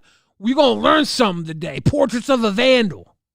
Came up big one too. Which might actually just be Stranger Things. I think that one little kid there is Dustin or Dusty or Mike or I don't remember Stranger Things kids' names. Yeah, hey, let's play tickler. But vandals don't usually think of themselves as willful or senseless, and most of the time they're not. Most of the time, they're nice enough people who know all about right and wrong. But Nicholas sometimes, Rosa! even a nice person plays the sneak. Even a nice person plays the sneak. I remember when I was a kid, my dog dug a hole under the fence to the neighbor's yard, and my dog went into the neighbor's house. They had their back screen door open, and I chased my dog into their house. I was very little. I was like maybe 3 years old, and my dog tore up their fucking house. And I finally got him out of their house. They weren't home, but we kind of did a vandalization of their house. It was my dog, but I was there, so I was an accomplice. Probably going to jail or hell for that. Becomes a coward who's afraid to strike out at whatever is really bugging him. And often there's a connection between what he does and what he does it to. Oh, is this about people who troll on the internet? They're cowards who strike out at people because they can't control other things going on in their life. Yeah, trolls. Portraits of a vandal, you little sneaks. Are you being sneaks? If a teacher makes him mad, he throws a rock at the school. If a girl offends him, he takes it out on her bike. Man. Do you think that's why women get abused so much now? Because they don't ride bikes anymore? The guys can't take it out on the bike? That was not a good joke. That was not okay. Don't say that. I disavow what I just said. That was highly inappropriate. But we should ride more bikes. Hey, you guys, I don't think we ought to do this. Sneaky. Come on, I don't think we ought to do this. Underhanded. Guys, don't you hate Debbie? Yeah, whenever you walk down the hall, you say, hi. Don't you hate Debbie? Fuck you, kid. My aunt's name was Debbie. She was lovely. Hi, Debbie. She just sticks her head up in the air and ignores you. She's so stuck up. I've been waiting a long time to do something to her. You guys, this is dumb, because Debbie's not even going to know we did it. That's easy. Just find something to write with and we'll leave her a message. Okay, that's marking your name on the scene of the crime. Dumbass. Dude, these kids are going to jail. Don't you dare talk shit on Debbie. Good point. Women don't get abused anymore. They stop riding bikes. Hey, don't guys. Someone might be in there. Hey, it's open. All right. Hey, John, come on. Somebody might be in there. Come on, nobody's here. Yoo-hoo. Debbie dear. Yoo-hoo! What is this? What is this? Dude, is this how kids used to do crime back in the day? Crime was so much more like innocent. Hey, don't guys. Someone might be in there. Hey, it's open. All right. Hey, John, come on. Somebody might be in there. Come on, nobody's here. Yoo-hoo. Debbie dear. Guys, nobody. A vandal is often a puppet, a dummy without a mind of his own. He can get himself into serious trouble because he's willing. Look at that man right there. He's like, guys, don't do it. And you did it. You did it. You shouldn't have walked in the house. To go along. A Pinocchio, but somebody else pulls the strings. Yeah, this has got to be the place. Come on, guys. Well, you think? Come on, guys. Let's piss in her dresser. Let's take a shit in her drawer. Should be doing this. Oh, come on, Joe. Don't be chicken. Yeah, come on, Joe. Don't be chicken. Oh, forget about the books. We gotta find something to write with. Hey, what do we want? We got something to write with on the mural. Was he playing with her panties? Now it's a sex crime. Now you're going to sicko jail. And they don't treat you kindly there, kid. Shouldn't have done that. Hey, what are you gonna write? Yeah. I'm not about my mouth, man. I am ready for space. Up yours? Whoa. Where'd you guys get those bras?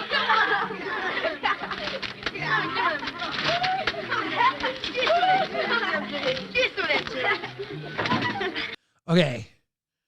Now I get it. This is a crime. This is not good. But this would get a lot of YouTube views, right? The problem is they didn't put this behind a paywall.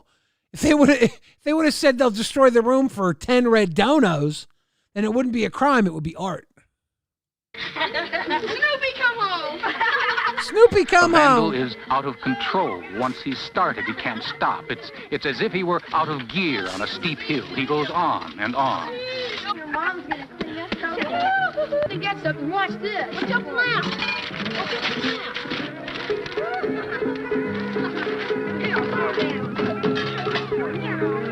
You fucker. You destroyed the cat poster. The cat poster was off limits, dude. What the fuck?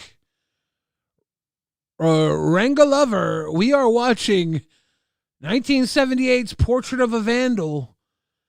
It's not good to destroy a property that's not yours. Oh, shit. At Slam Nails funded $19.99. Biller, I quit my job every day when I first started 28 years ago, but I showed up for the money and now I pay the checks now. Quitters never prosper. Full score, full score, full score. Nail Slammer, are you suggesting that I quit? You want me to stop? I'll quit. I'll quit. Guys, I'm gonna quit.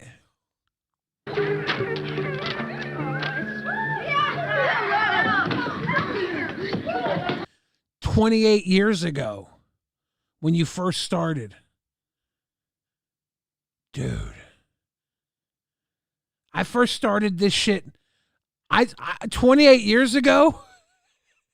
28 years ago, I was wrestling in my backyard. I thought for sure I was going to be a pro wrestler. I thought for sure. I used to train up in Canada. I used to drive up to Vancouver, BC for training. I quit wrestling. I quit rapping. I quit. I used to be a competitive eater. I quit that too. I quit YouTube multiple times. Fuck you. Fuck you, Nail Slammer. 28 years ago, I was wrestling in the backyard, and I thought for sure I was going to be WWE champion.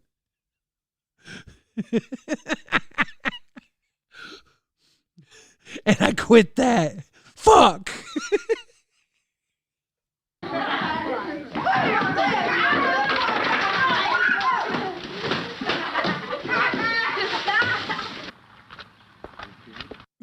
Nail Slammer said, where are we now, Biller? I'll tell you where we are now, Nail Slammers. I'm watching Portrait of a Vandal, trying to teach the youth. They can't be fucking up Debbie's house. Psst. Oh, is there somebody who's going to be in your home? Well, my aunt hasn't arrived yet. Oh, fuck. I forgot Debbie was at a fucking funeral, dude. These kids are playing with her fucking underwears, destroying her room. Did she just come back from her dad's funeral? This is fucked. Perhaps she's here now. Yeah, here's some. Oh, come on, guys. Get out here. Go. Come on.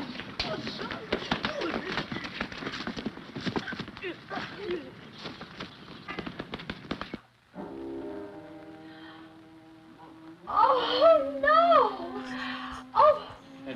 Now, if I was one of these kids and they approached me and said, did you break into her house? At this age, I might have been the type of piece of shit that would say, what? No. Didn't her dad die? Maybe his ghost tore up their house. Maybe he was looking for something he left on the mortal earth. Some piece of shit. First name, ma'am? Charlene. And your address again here is? Nail Slammer says, I have millions, and you want us to support what? Nail, look, man. I appreciate that you have millions. If I had nothing, you ain't got to do nothing about it. Okay? But I will say this, Nail Slammer. I ain't quit anything. All right. I left the LCU. I left the LCU because I needed to fucking back away from what I think was turning into something that was becoming very impossible. And so you banned him, Seth. So now why the fuck am I talking to him now? Fuck. You caught me mid-sentence.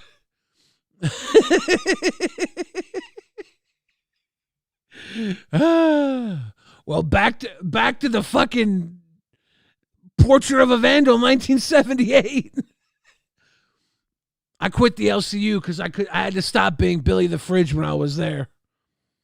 You told you to shut up, so you shut him up while I was mid-rant? You fucked me, Seth. Now I look like a fucking idiot talking to fucking ghosts. This is exactly like Debbie coming into the fucking room, finding the house tore up, blame it on her ghost dad. 2204 Oxford Drive. Can you tell me about what time you arrived home? Sometime around 3:30. Can you show me the full extent of the damage that happened here? Well, there was all this, and would you like to see the rest of it yourself? Yes, ma'am. And my daughter's room, they ripped her cat poster off and wrote "Up Yours" in lipstick on the mirror. I don't know what she did to deserve this on her father's funeral day, but she will be getting grounded for allowing this to happen to our house. Yes. Debbie, do you know anybody who could have done this? No, I don't know. Why? Why do they have to do this? A vandal gets his kicks destroying things which have meaning for other people. Damn! They're literally expressing trolls on the internet. Destroying things that have meaning for other people. Me and Debbie are a lot alike. They write "Up Yours" on our bedroom mirror. And everything does. There isn't anything that doesn't mean something to someone, whether it's public property or private. Hey, John, wait up. Oh, hi, Jeff. Want to get a Coke? At Rongalover funded $10. I ain't got shit, dude, but love for your grind. Much love from Michigan. Much love, Michigan. I mean, I've been doing stuff on the internet for a long time. You know, when I was doing the backyard wrestling thing, I was uploading videos to the internet for a web forum called the Backyard Wrestling Link. Back in like 1998, I was up on there. And it was nonstop since then. I've been trying to do some form of entertainment. I put out multiple albums. I put out YouTube videos and bullshit. And it's just been my life, my choice. I've been Billy the Fridge for a very long time. I've been Billy the Fridge for over 20 years. You know? For damn near 25 years, I've been Billy the Fridge. I started recording. Actually, I was Billy the Fridge like 25 years ago. I think 2001. I started going by the Fridge, Billy the Fridge.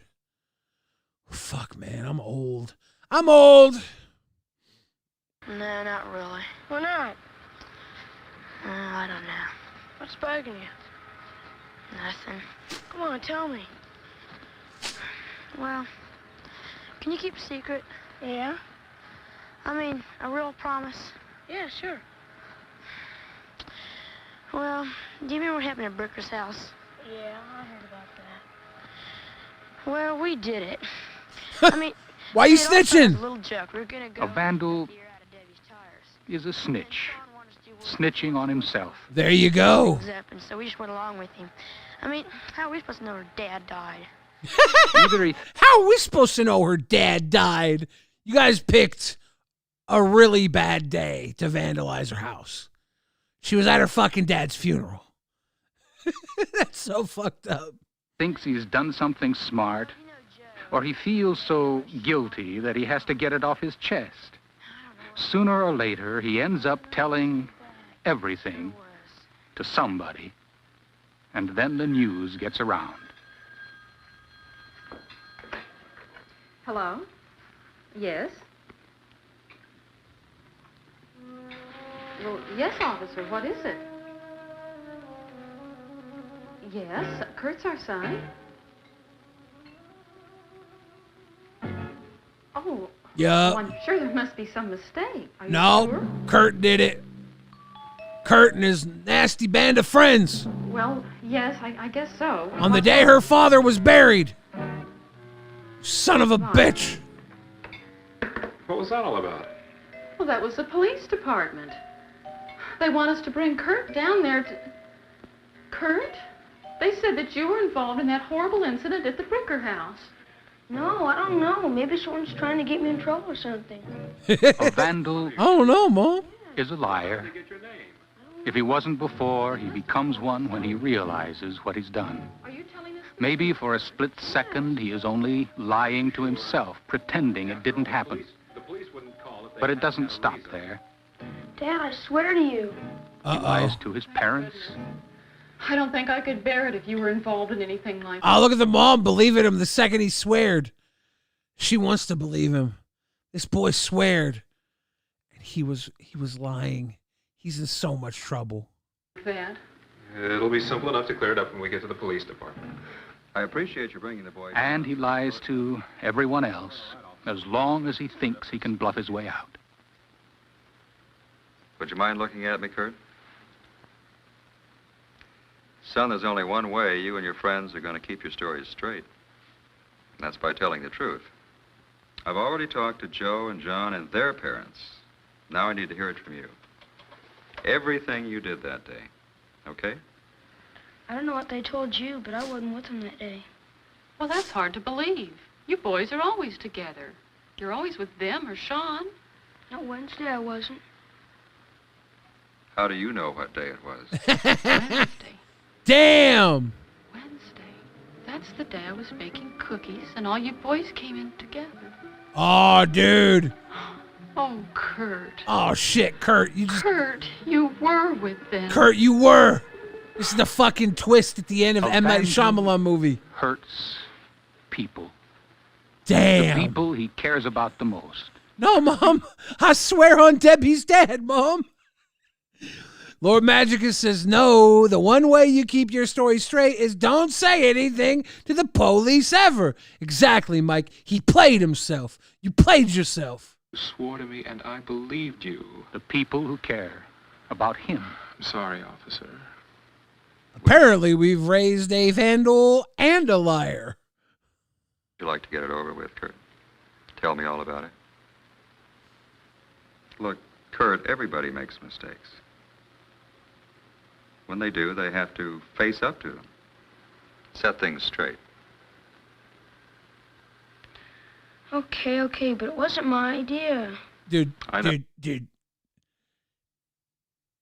Is he gonna blame the black kid who was like the last person to go in the house? I thought it wasn't. I thought it was his idea, or maybe it was all the little. Maybe it was the taller little kid. There was like a taller one. Maybe I'm thinking of the taller one. No. We let ourselves get dragged into things sometimes, don't we, Kurt? Maybe the court will take that into consideration. And since this is your first offense, I think you'll probably get probation. But I'm afraid the court will expect you to pay your share of the damages. Damages? Yes, in this state, those who are responsible must pay their share of the damage they've caused. But we don't have that kind of money. You don't have fuck you money? You don't got fuck you money, but you raise a fuck you son? What are you thinking? And for nothing. For for nothing. Nice enough people who know all about right and wrong, up to a point. The point where fun becomes destructiveness. Then a sneak, a liar, a clod. Oh, there isn't very much. Dude, a clod, really? You're going to call him a sneak and a liar? And then a clod? That's not cool. There's a lot of clods out there. There's a lot of good clods out there. You're going to use their name in vain? That's fucked up. Much good you can say about a vandal.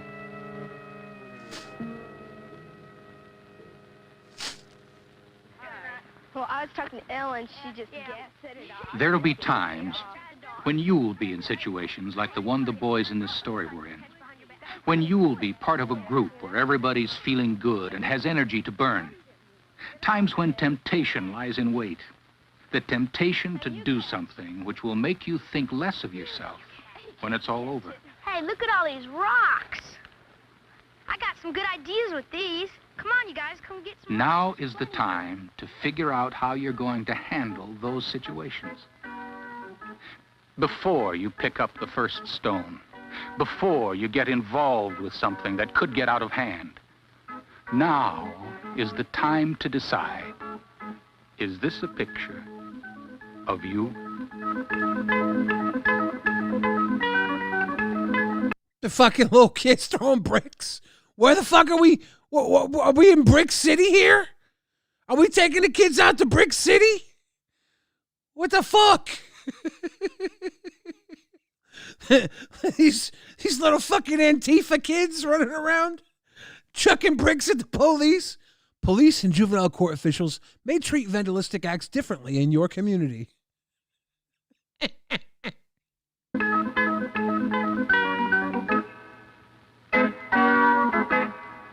But they are always a crime.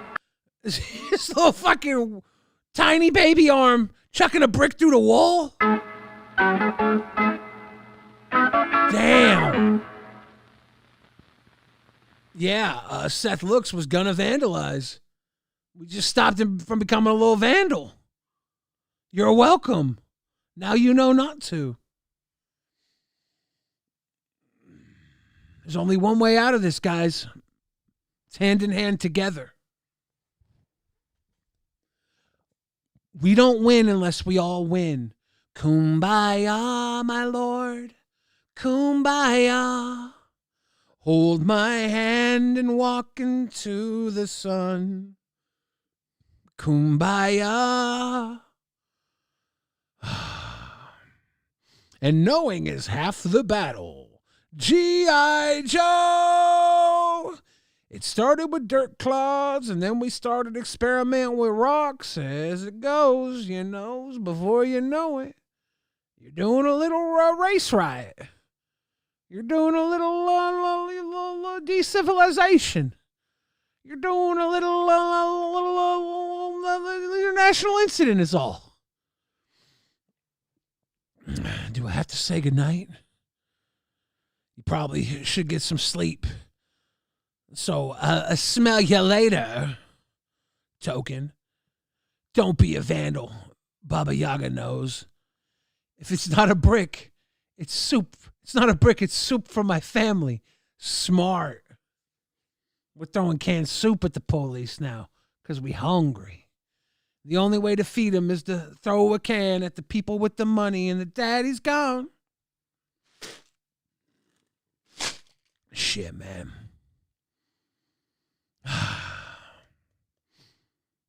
This movie made you want to be a kid again so you could be a cool vandal. You could be a vandal as an adult too. You'll just be tried as an adult. I don't recommend it. Don't do it. It's not good.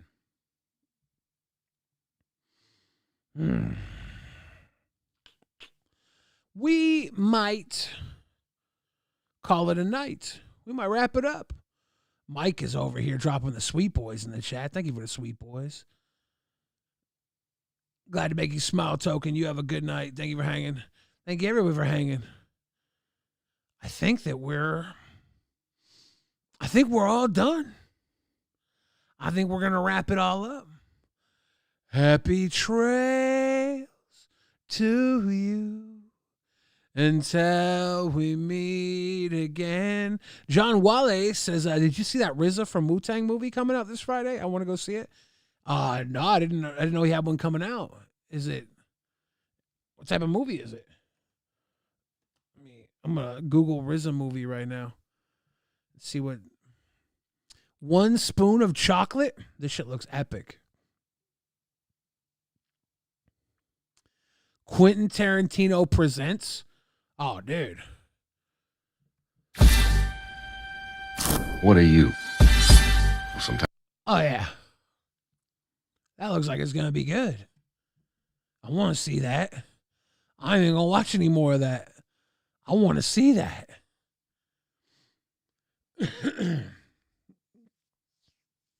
I want to see that shit.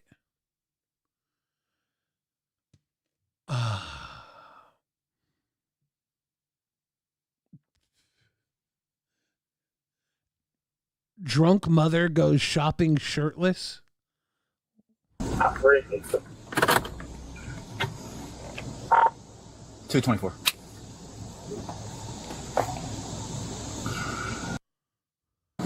The registration is ridiculous right now. She drunk. What do you mean? It's a refrigerator. What's a refrigerator? I'm a refrigerator. Is she talking about me? The like. No, 31. What's up? Delta 231. Do you have your registration and your proof of insurance? Yeah. What do you mean it's a refrigerator? So I usually put my the registration in this. It's a refrigerator. 110. So why do you put your registration in there? Well, normally I. Do you have your registration proof of insurance? She's fucked up, dude. All right, thank you. Can you turn it off? All right, thank you. Are you able to step out of the vehicle for me, please? Yeah. Oh my God, this is insane. Step over here, man, so you don't get hit. So, Paige, I'm gonna ask you again. Did you have anything to drink today? No. Are you on any kind of medication? No. Okay. Any narcotics? Any drugs? Anything like that? Narcotics? No. Okay. I am a 42-year-old woman that has children. I'm no. Okay. No. Okay. So, the reason that I had you step out of the vehicle, I'm a little concerned with a few things. Okay. Like I said, we got 2 separate phone calls for this vehicle being driven in a concerned manner. Okay. I asked you for your registration and you said that it's in the refrigerator. I asked you for your registration and you said it's in the refrigerator? Dude, she's not looking good for the shirtless mom. I have not been pulled over in so long that I don't it's not like a, I don't know. Okay.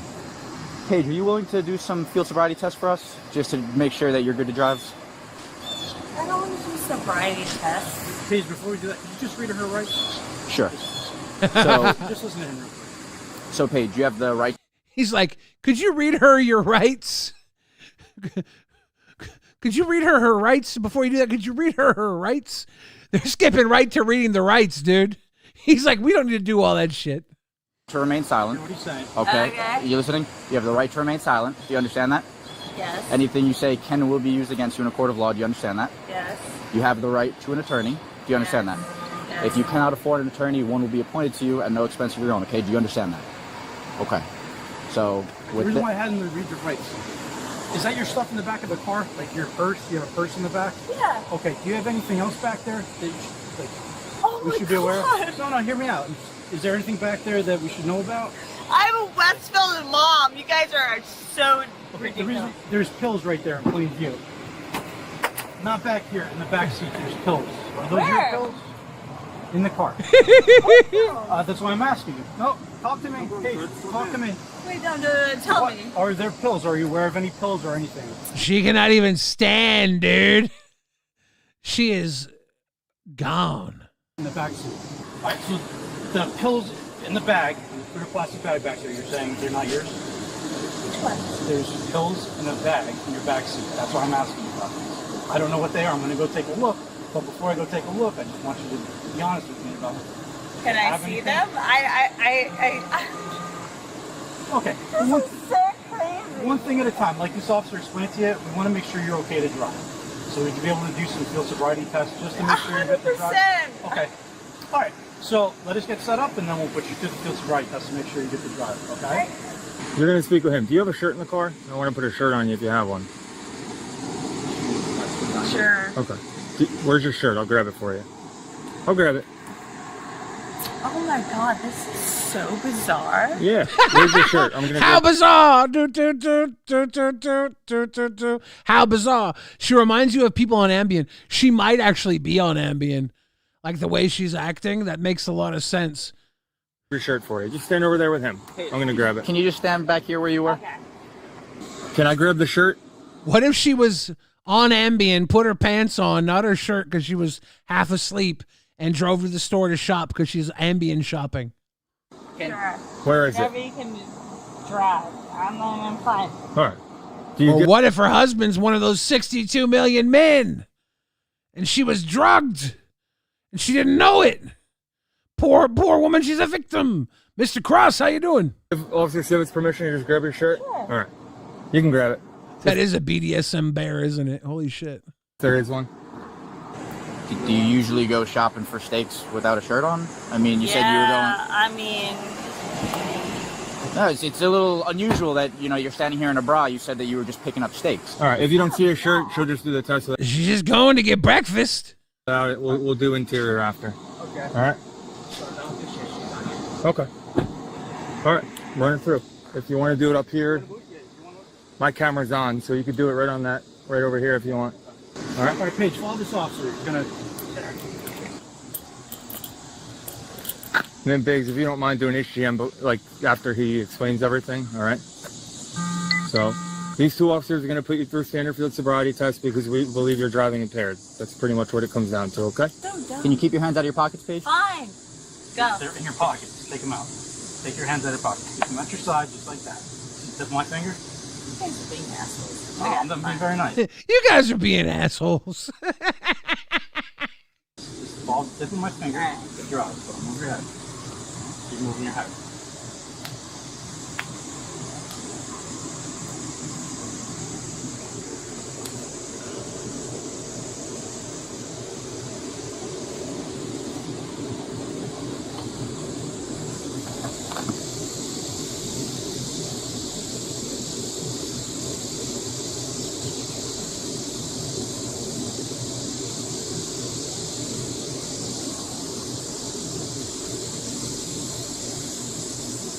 Diego says, this is one thing I will never understand. The silly tests that are machines that do this for alcohol and for drugs. The machines have to be done back at the precinct, right? So they run through the tests, and it's basically buying time. If someone is kind of drunk, they might sober up within a few points by the time they get back to the office, and it won't ruin their life. If they're very drunk, they won't.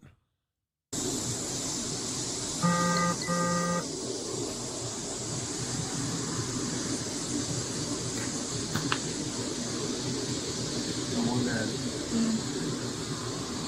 So one more time. Put your head straight. Put my finger, can you see it? Okay, yeah. Move your head.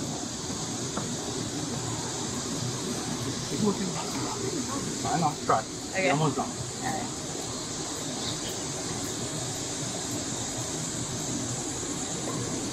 Okay, keep relax. Just listen to this officer, okay?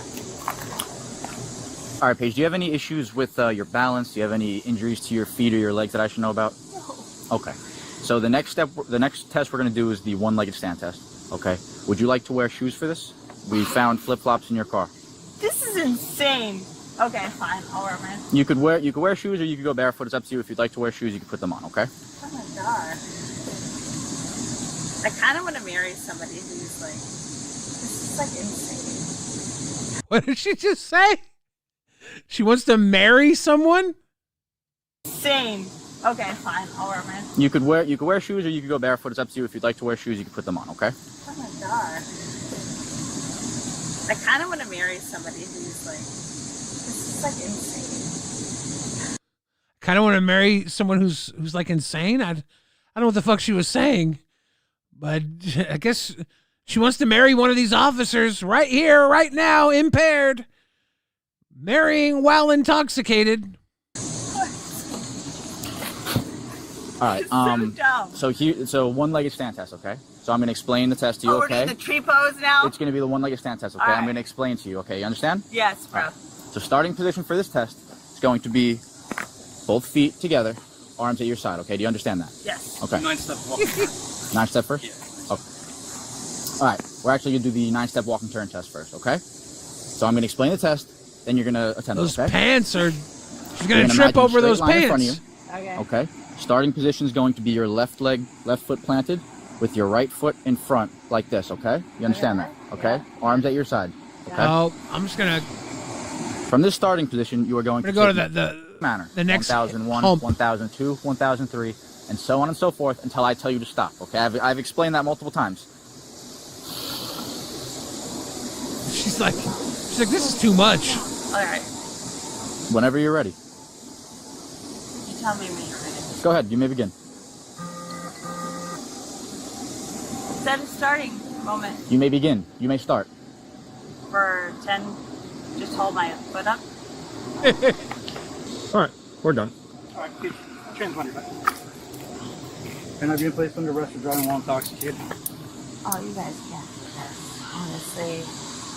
Hey, yo, I'll do Stop. anything. Stop. No, Oh, no. this is for my kids. You can't do this. Call it out when you're ready. I have 2 kids that are very important. Delta 2. We're trying to make sure that you get home to your children That's safely. fine. You can't do this. Go ahead, No, you can't do this. We're going to have one adult female under for 450. Can you dispatch your tow here for John's Law? Yeah, she needs a belt. Do this to my kids. She's not well dressed. You guys can't. You guys can't do this. It's already done. It's already done.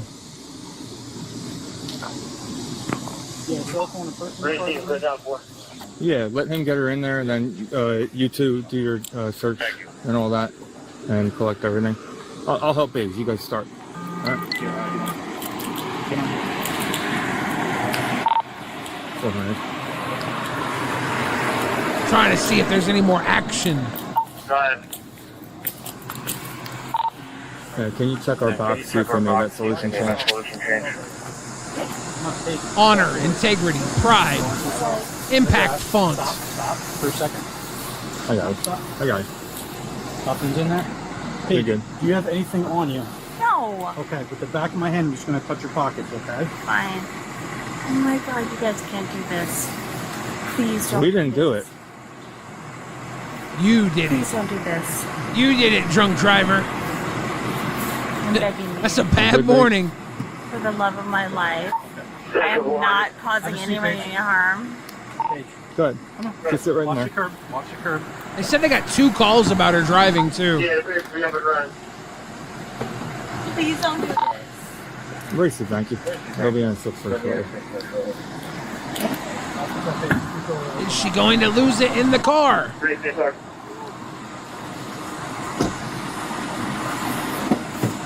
She's not a crazy woman. She's just a drunk wine mom. So while it's in there, you can check her bag, especially if we're looking for pills. She might have more pills in her purse and everything like that. What So about her drink? She's probably off them ambies.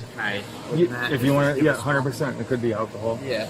I think if there's alcohol involved, I think it's a mix of alcohol and prescription. Yeah, that's Abby Carter in the place to be. I think she's off her Ambiens because she got pulled over and she said my registration is in the refrigerator.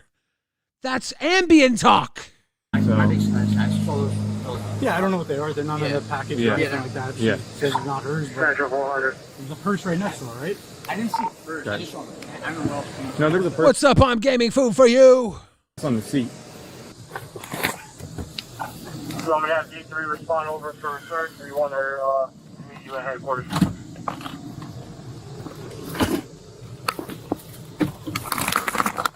Hey, Yankees hat in a California body cam car? Tisk, tisk, tisk. High Yankee behavior right there. Uh-oh. What you got in that bottle? What you got in that bottle?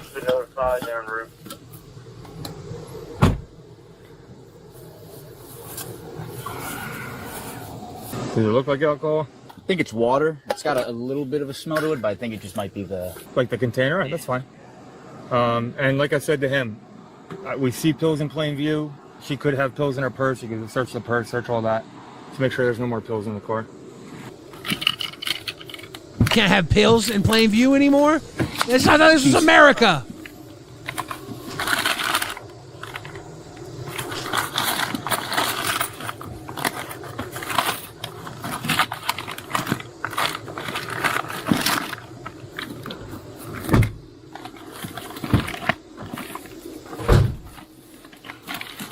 Is that her purse? Yeah, it looks clear though. See? There's cash in here though. There's cash? We can, She says... Could bring her... She's a fucking California soccer mom. Of course she has cash in her purse. You never know when she's going to have to give her kid $150 to buy Erewhon. Purse and stuff in, like valuables and all that. Yeah, thanks.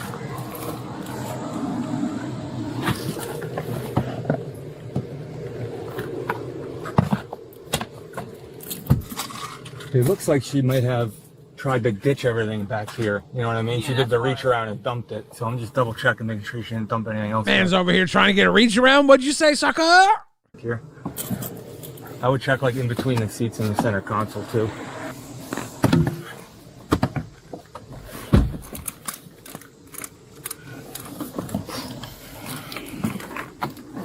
What's down there? It's a fucking hair barrette. See, I want to see what she got charged with. Like, what, everything, like if she blew a certain amount. Now I'm curious. Now I want to know the outcome of this. She's trying to be that mom from Weeds. Yeah, she's just an international drug smuggler.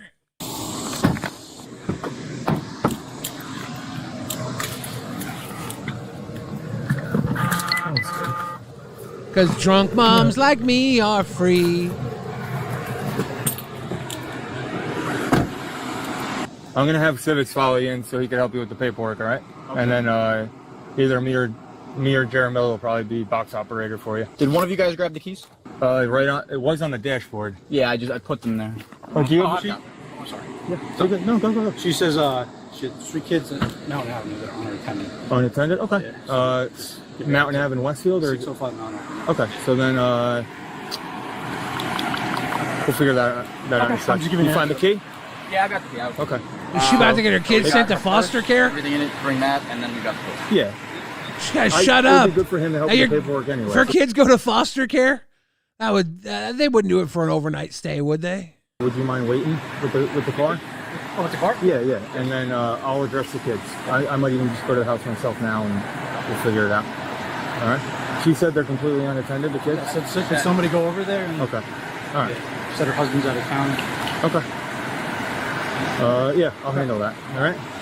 Paige, if you understand that we're doing our job, then you should know that there's nothing that can be done at this point. It's already done, okay?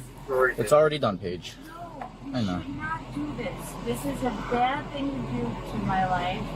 Delta 2. It's a bad thing to do to her life. I'm such a good mom. She's such a good mom. This is horrible. I'll be transporting one adult female from this location to headquarters. Starting mileage 17547. I think this is the crescendo here. Why are my keys not working?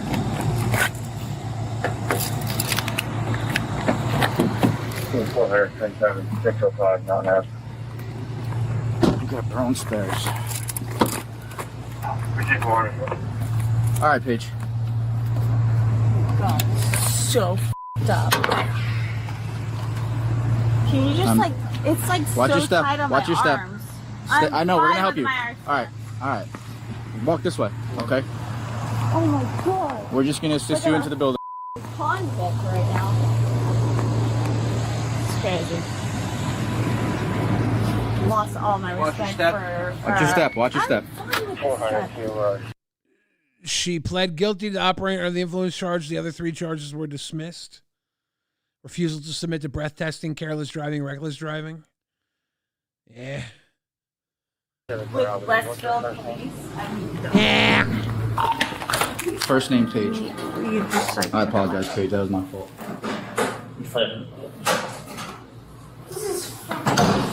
She was fined $790, ordered to spend 12 hours at an intoxicated driver resource center, and she was required to install an ignition interlock device on her vehicle for 3 months. She had a blow and go for 3 months. She got the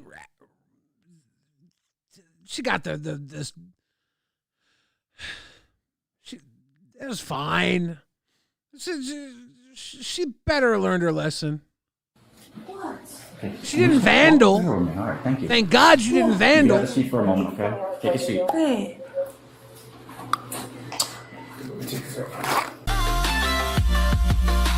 Oh, fuck you, song. We don't want to hear you. We don't want to hear you. All right. We did a surprise extra 20 minutes. Over the top 20, baby. Wrangler says, she's got too many abs to be a drunk. What do you think she was thinking? Drinking with abs. We don't do that. Flabs we drink with. We love drinking with flabs. We don't drink with abs. Suma mabish.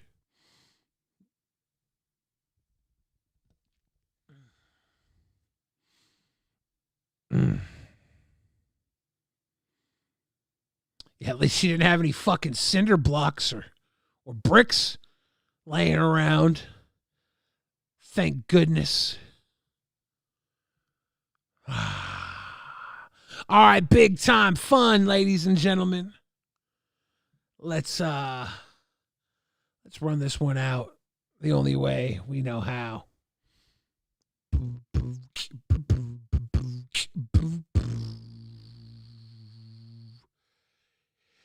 Yeah.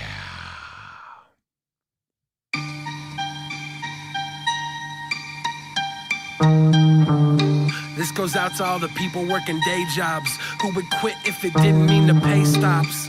I just want to play until my brain rots. Don't know no other way, so I take shots. Yeah, I take shots. I can drink a Hennessy half-gallon. Some call it a problem, I call it a talent. You gotta balance, living that kind of life, being that kind of guy, working a 9 to 5. A life of leisure, a believer, calling sick today. Hey, who's sick? I gotta suck to get a Chick-fil-A. That's gay, no really though, it's time to stop. When it comes to girls, I'm a boatload of vagina shop. A fine line to walk, do you think it's funny? Bear with me, bitch, better have my honey. Cracking brewskis with the broskies, we ain't lonely. 4 a.m. we up drunk, cooking macaroni. Frying bologna, drinking out a bag of wine. Shit is Wednesday, I gotta get to work on time. I go and drunk, be all like, fuck the boss. I'm something like Rick Ross with extra sauce. Call it what you wanna call it. I'm a fucking workaholic. Okay, come up out your pocket. Put that money in my wallet. Call it what you wanna call it. I'm a fucking workaholic. It's Friday, I'm more excited than Rebecca Black. That's my fun day, cause Mondays are hecka whack. Hear the record scratch, pizza party, cowabunga. Overtime's a waste of time, we ain't getting any younger. We ain't getting any drunker, we hit a plateau. Chasing chubby chicks, I'm a dry hump, a fat roll. Man, that's so, fuck it, smash bitches. We ain't gotta work today, it's half Christmas. Put some hash in it, wanna smoke a bowl? We got recall cans of Four Loko, bro. Kick it with the juggalos, I'm half slizzard. Call up Wally Wigger, whiling with the rap wizards. No scissors, punk rock don't cut curls. Roll like big fat, kick back and grub churros. We love girls, settle for a few slut hoes. It's a work night, dude, loose my hoes. Call it what you wanna call it. I'm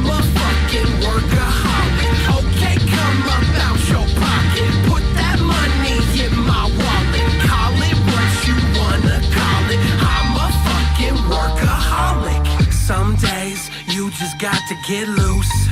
Sit on top of the roof. Crack a couple of brews and let things go. Oh, oh, oh, oh, oh. Oh, yo, yo, oh, oh, oh, oh, oh, oh. Some days you just got to get loose. Sit on top of the roof.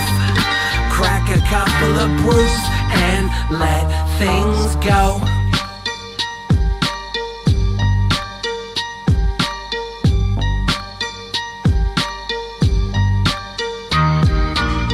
This goes out to all the people working day jobs who would quit if it didn't mean the pay stops. I just wanna play until my brain rots. Don't know no other way, so I take shots.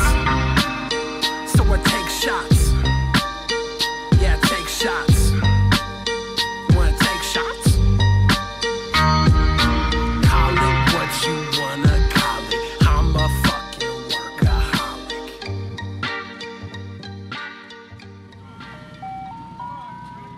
Whoa. Give me a fucking bomb pop. I got the Powder Puff Girl. I got the Ninja Turtle bar on the Shrek bar. I got the Shrek bar. Whew. All right, ladies and gentlemen. This has been a lovely evening with friends and fun. Have a good night, everyone.